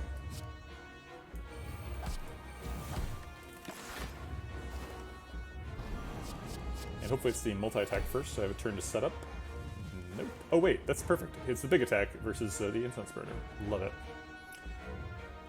We can Malaise him again, Malaise him for 5. He hits us for nothing, because we got Plated Armor. Deadly Poison, Poison Stab seems good too, though. I think I like Deadly Poison, Poison Stab, Malaise. It's not the greatest Malaise I'll ever play, but it hits for 3, and the heart's really sensitive to health loss, or strength loss. Thanks for the follow, Prog Champ. What a great name. So let's get the poison. And Malaise him. Losing some health there to beat. Not a huge deal, probably. Might cost us everything. Okay, so here we don't need to lose health to the beat if we don't want to, and I don't want to, so let's dodge and roll, outmaneuver, and hope for a big Catalyst Skewer next turn. I don't know how many hours the Chixie part is. I think that I agreed to something, but I don't remember exactly what it was. I don't think it was forever. Taking a little bit of damage to the beat again. Just as long as we don't die to the beat, I really don't care how much we take to it. Okay. Whole bunch of armor. Pretty weak Catalyst, actually. Is this enough Catalyst? Maybe it's not enough Catalyst. So maybe we like outmaneuver Skewer here. Oh god, I didn't realize this Catalyst was going to be too weak. Yeah, we can't Catalyst the heart when it's just 18. We need to go another cycle. Okay. If we're going another cycle, outmaneuver Skewer is something we could do.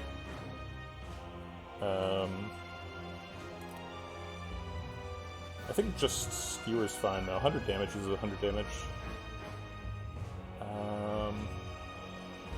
Okay.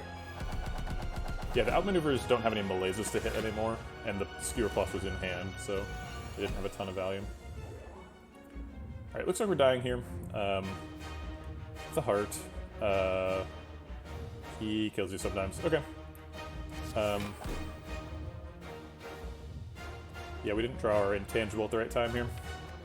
2 Wraith Forms in the draw pile. Drew 7 cards. I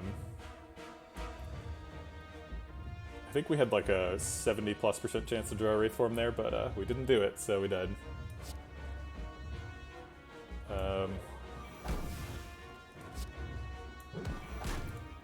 Alright, no Lizard Tail or anything, so we are dead. Rats. That's too bad. Really fun boss fights. A lot of fun maneuvering at the end of Act 3 to get to Act 4 with as many resources as we did, but we lost a lot of health to the Act 4 elites, probably because I played too quickly, and then we didn't happen to draw the Wraith Forms at the correct time versus the heart, and he killed us. Yeah, well-laid plans would have been really nice.